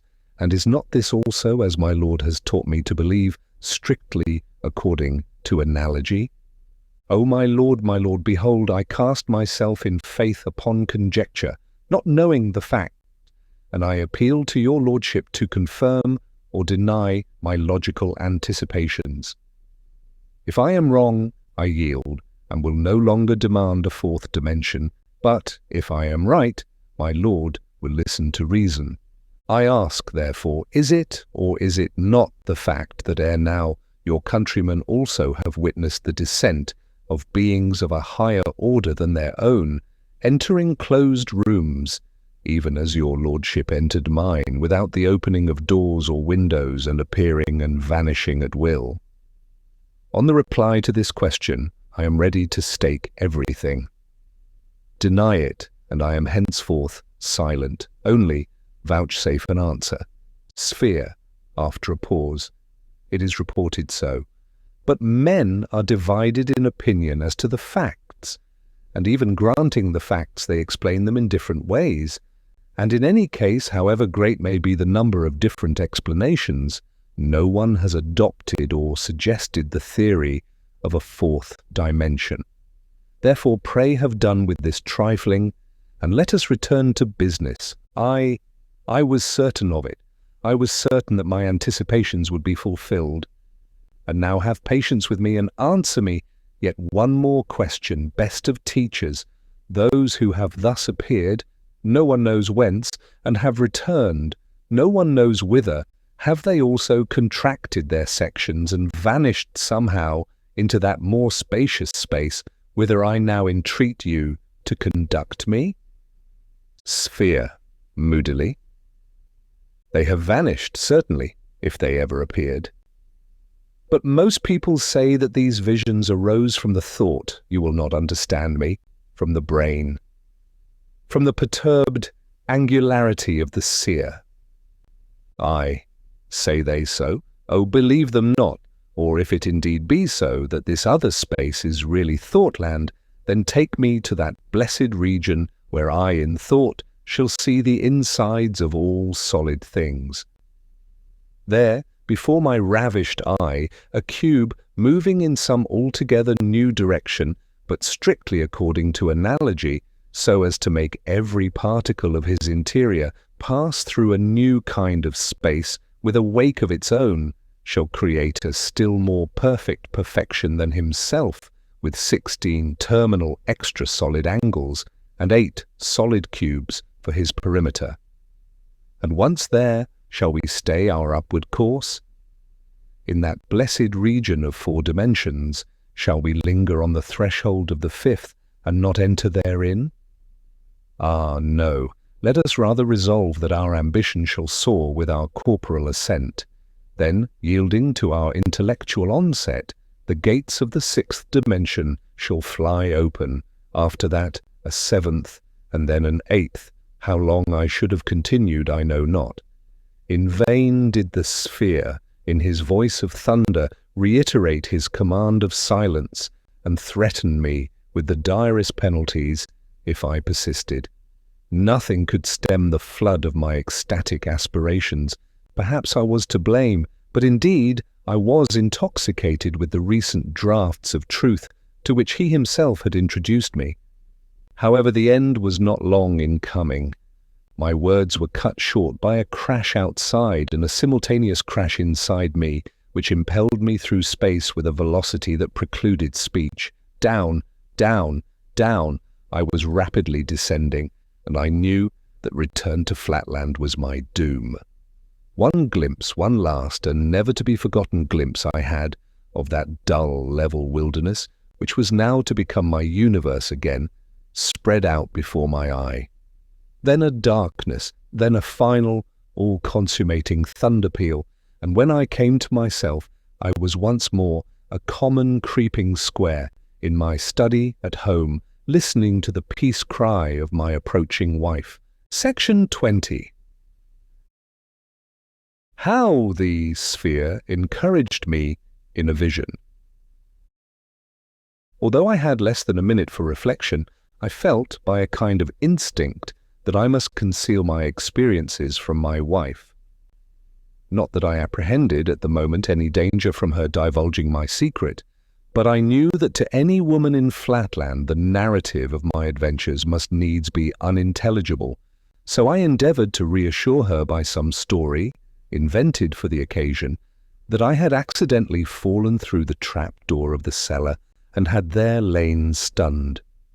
The southward attraction in our country is so slight that even to a woman my tale necessarily appeared extraordinary and well nigh incredible. But my wife, whose good sense, far exceeds that of the average of her sex, and who perceived that I was unusually excited, did not argue with me on the subject, but insisted that I was ill and required repose. I was glad of an excuse for retiring to my chamber to think quietly over what had happened. When I was at last by myself, a drowsy sensation fell on me, but before my eyes closed I endeavored to reproduce the third dimension, and especially the process by which a cube is constructed through the motion of a square. It was not so clear as I could have wished, but I remembered that it must be upward and yet not northward, and I determined steadfastly to retain these words as the clue which, if firmly grasped, could not fail to guide me to the solution. So mechanically repeating, like a charm, the words upward yet not northward, I fell into a sound, refreshing sleep. During my slumber I had a dream. I thought I was once more by the side of the sphere, whose lustrous hue betokened that he had exchanged his wrath against me for perfect placability. We were moving together towards a bright but infinitesimally small point, to which my master directed my attention. As we approached, methought there issued from it a slight humming noise as from one of your Spaceland blue bottles, only less resonant by far, so slight indeed that even in the perfect stillness of the vacuum through which we soared, the sound reached not our ears till we checked our flight at a distance from it of something under 20 human diagonals. "Look yonder," said my guide, "in Flatland thou hast lived, of Lineland thou hast received a vision, thou hast soared with me to the heights of Spaceland. Now, in order to complete the range of thy experience, I conduct thee downward to the lowest depth of existence, even to the realm of Pointland, the abyss of no dimensions. Behold yon miserable creature. That point is a being like ourselves, but confined to the non-dimensional gulf. He is himself his own world, his own universe. Of any other than himself he can form no conception. He knows not length, nor breadth, nor height, for he has had no experience of them. He has no cognizance even of the number 2, nor has he a thought of plurality, for he is himself his one and all, being really nothing. Yet mark his perfect self-contentment, and hence learn this lesson, that to be self-contented is to be vile and ignorant, and that to aspire is better than to be blindly and impotently happy. Now listen." He ceased, and there arose from the little buzzing creature a tiny, low, monotonous but distinct tinkling, as from one of your Spaceland phonographs, from which I caught these words: "Infinite beatitude of existence it is, and there is none else beside it." "What," said I, "does the puny creature mean by it?" "He means himself," said the sphere. "Have you not noticed before now that babies and babyish people who cannot distinguish themselves from the world speak of themselves in the third person? But hush." "It fills all space," continued the little soliloquizing creature, "and what it fills, it is. What it thinks, that it utters, and what it utters, that it hears. And it itself is thinker, utterer, hearer, thought, word, audition. It is the one, and yet the all in all. Ah, the happiness of being. Can you not startle the little thing out of its complacency?" said I. "Tell it what it really is, as you told me. Reveal to it the narrow limitations of Pointland, and lead it up to something higher." "That is no easy task," said my master. "Try you." Hereon, raising my voice to the uttermost, I addressed the point as follows: "Silence, silence, contemptible creature. You call yourself the all-in-all, but you are the nothing. Your so-called universe is a mere speck in a line, and a line is a mere shadow as compared with—" "Hush, hush, you have said enough," interrupted the sphere. "Now listen, and mark the effect of your harangue on the King of Pointland." The lustre of the monarch, who beamed more brightly than ever upon hearing my words, showed clearly that he retained his complacency, and I had hardly ceased when he took up his strain again. Ah, the joy of thought! What can it not achieve by thinking, its own thought coming to itself, suggestive of its disparagement, thereby to enhance its happiness, sweet rebellion stirred up to result in triumph. Ah, the divine creative power of the all-in-one! Ah, the joy of being! "You see," said my teacher, "how little your words have done. So far as the monarch understands them at all, he accepts them as his own, for he cannot conceive of any other except himself, and plumes himself upon the variety of its thought as an instance of creative power. Let us leave this god of Pointland to the ignorant fruition of his omnipresence and omniscience. Nothing that you or I can do can rescue him from his self-satisfaction."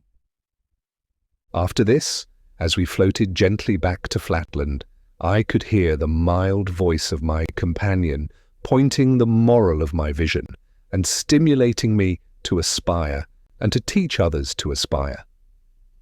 He had been angered at first, he confessed, by my ambition to soar to dimensions above the third, but since then he had received fresh insight, and he was not too proud to acknowledge his error to a pupil. Then he proceeded to initiate me into mysteries yet higher than those I had witnessed, showing me how to construct extra-solids by the motion of solids, and double extra-solids by the motion of extra-solids, and all strictly according to analogy. All by methods so simple, so easy, as to be patent even to the female sex. Section 21. How I tried to teach the theory of 3 dimensions to my grandson, and with what success. I awoke rejoicing and began to reflect on the glorious career before me. I would go forth, methought, at once, and evangelize the whole of Flatland. Even to women and soldiers should the gospel of 3 dimensions be proclaimed. I would begin with my wife. Just as I had decided on the plan of my operations, I heard the sound of many voices in the street commanding silence. Then followed a louder voice. It was a herald's proclamation. Listening attentively, I recognized the words of the resolution of the council, enjoining the arrest, imprisonment, or execution of anyone who should pervert the minds of the people by delusions and by professing to have received revelations from another world. I reflected. This danger was not to be trifled with. It would be better to avoid it by omitting all mention of my revelation and by proceeding on the path of demonstration, which after all seemed so simple and so conclusive that nothing would be lost by discarding the former means.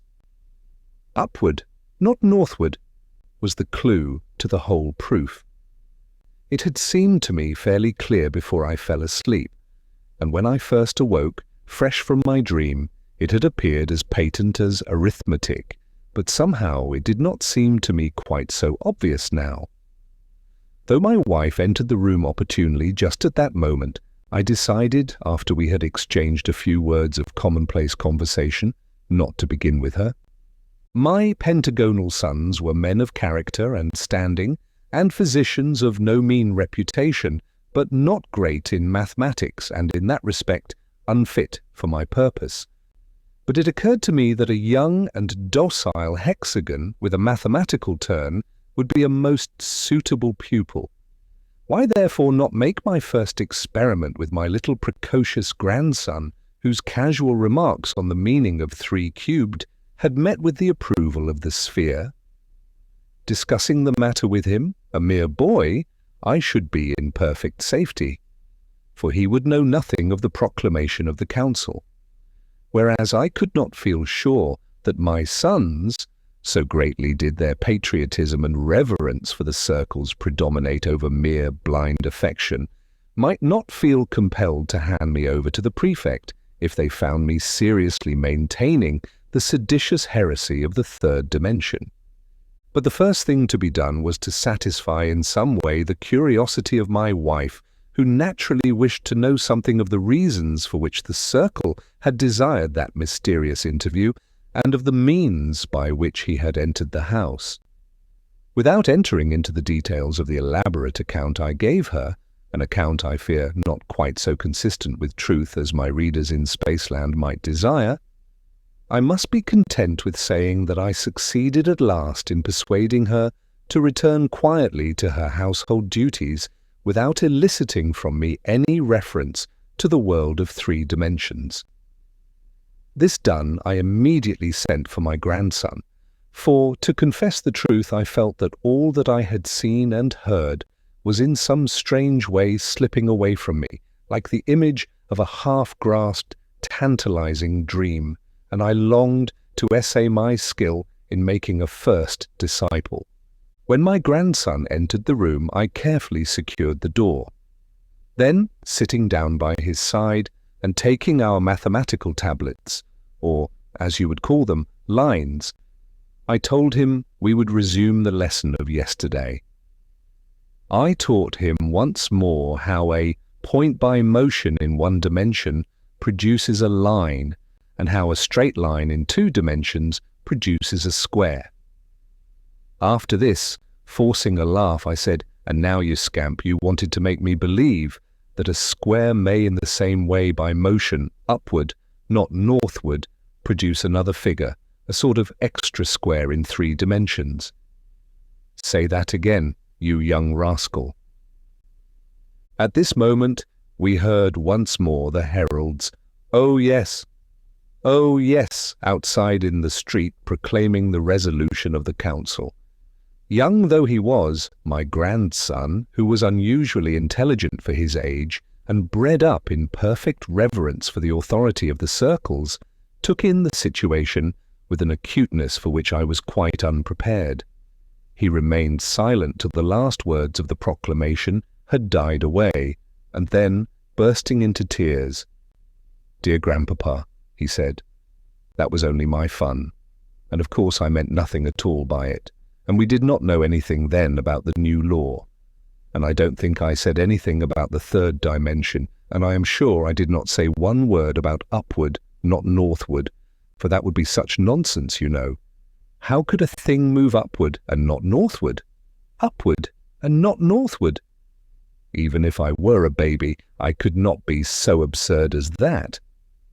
How silly it is! Ha ha ha, ha ha ha ha."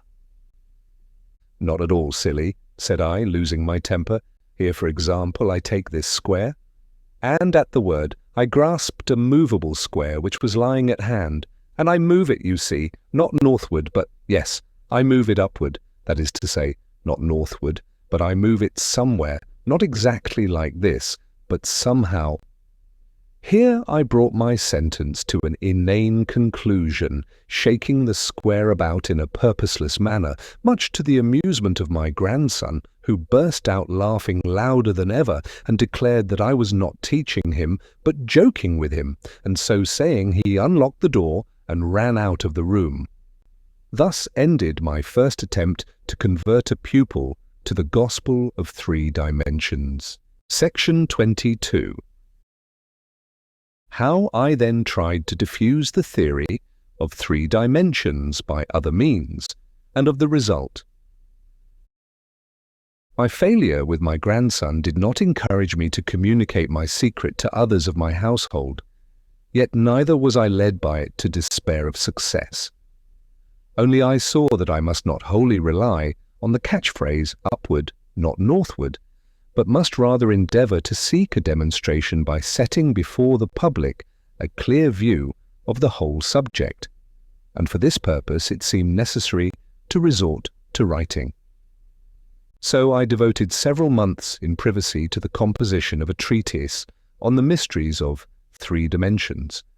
Only, with the view of evading the law, if possible, I spoke not of a physical dimension, but of a thought-land whence, in theory, a figure could look down upon Flatland and see simultaneously the insides of all things, and where it was possible that there might be supposed to exist a figure environed, as it were, with 6 squares and containing 8 terminal points. But in writing this book, I found myself sadly hampered by the impossibility of drawing such diagrams as were necessary for my purpose. For of course, in our country of Flatland there are no tablets but lines, and no diagrams but lines, all in one straight line and only distinguishable by difference of size and brightness, so that when I had finished my treatise, which I entitled Through Flatland to Thoughtland, I could not feel certain that many would understand my meaning. Meanwhile my life was under a cloud. All pleasures palled upon me, all sights tantalized and tempted me to outspoken treason, because I could not but compare what I saw in 2 dimensions with what it really was if seen in 3, and could hardly refrain from making my comparisons aloud. I neglected my clients and my own business to give myself to the contemplation of the mysteries which I had once beheld, yet which I could impart to no one, and found daily more difficult to reproduce even before my own mental vision.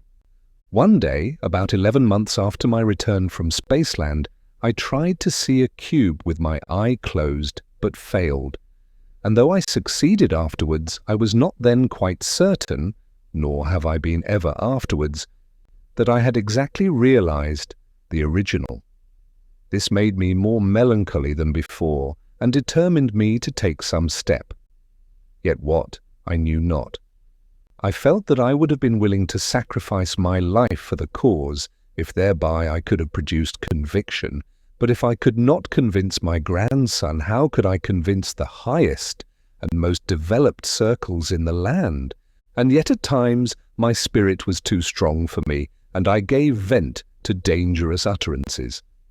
Already I was considered heterodox, if not treasonable, and I was keenly alive to the danger of my position.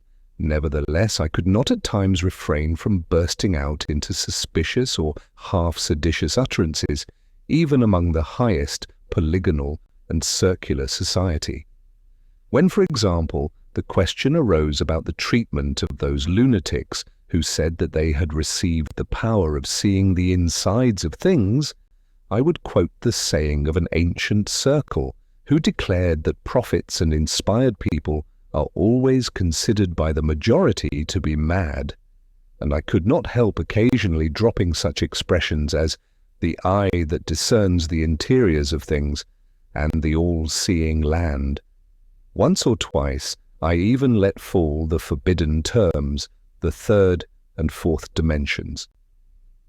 At last, to complete a series of minor indiscretions, at a meeting of our local speculative society held at the palace of the prefect himself, some extremely silly person having read an elaborate paper exhibiting the precise reasons why Providence has limited the number of dimensions to 2, and why the attribute of omnividence is assigned to the Supreme alone, I so far forgot myself as to give an exact account of the whole of my voyage with the sphere into space, and to the assembly hall in our metropolis, and then to space again, and of my return home, and of everything that I had seen and heard in fact or vision.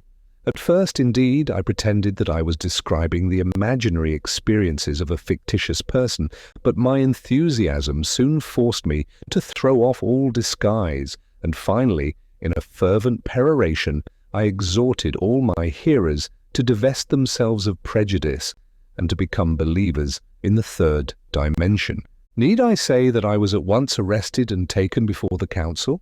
Next morning, standing in the very place where but a very few months ago the sphere had stood in my company, I was allowed to begin and to continue my narration unquestioned and uninterrupted. But from the first I foresaw my fate, for the president, noting that a guard of the better sort of policeman was in attendance, of angularity little, if at all, under 55 degrees, ordered them to be relieved before I began my defence by an inferior class of 2 or 3 degrees. I knew only too well what that meant. I was to be executed or imprisoned, and my story was to be kept secret from the world by the simultaneous destruction of the officials who had heard it, and this being the case, the president desired to substitute the cheaper for the more expensive victims. After I had concluded my defense, the president, perhaps perceiving that some of the junior circles had been moved by my evident earnestness, asked me 2 questions. Whether I could indicate the direction which I meant when I used the words upward, not northward. Whether I could, by any diagrams or descriptions, other than the enumeration of imaginary sides and angles, indicate the figure I was pleased to call a cube. I declared that I could say nothing more, and that I must commit myself to the truth, whose cause would surely prevail in the end. The president replied that he quite concurred in my sentiment, and that I could not do better.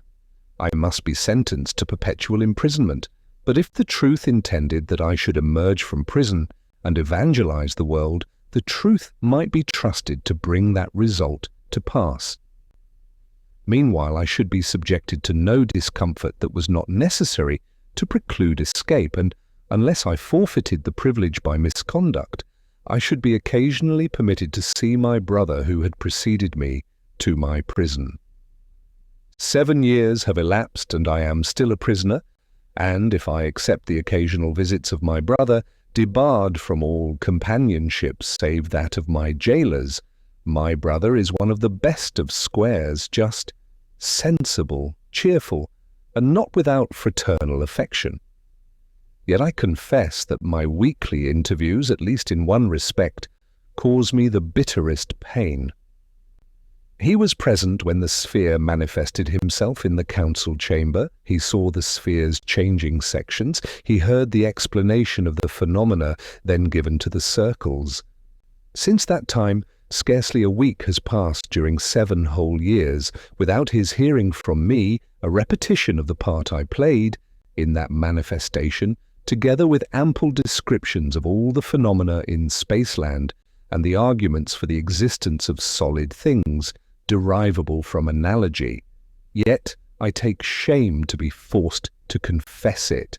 My brother has not yet grasped the nature of the 3rd dimension, and frankly avows his disbelief in the existence of a sphere. Hence I am absolutely destitute of converts, and for aught that I can see, the millennial revelation has been made to me for nothing. Prometheus up in Spaceland was bound for bringing down fire for mortals, but I, poor Flatland Prometheus, lie here in prison for bringing down nothing to my countrymen. Yet I exist in the hope that these memoirs, in some manner, I know not how, may find their way to the minds of humanity in some dimension, and may stir up a race of rebels who shall refuse to be confined to limited dimensionality. That is the hope of my brighter moments. Alas, it is not always so. Heavily weighs on me at times the burdensome reflection that I cannot honestly say I am confident as to the exact shape of the once seen, oft regretted cube. And in my nightly visions the mysterious precept, upward, not northward, haunts me like a soul-devouring sphinx. It is part of the martyrdom which I endure for the cause of the truth that there are seasons of mental weakness when cubes and spheres flit away into the background of scarce possible existences, when the land of 3 dimensions seems almost as visionary as the land of one or none. Nay, when even this hard wall that bars me from my freedom, these very tablets on which I am writing, and all the substantial realities of Flatland itself appear no better than the offspring of a diseased imagination or the baseless fabric of a dream. The end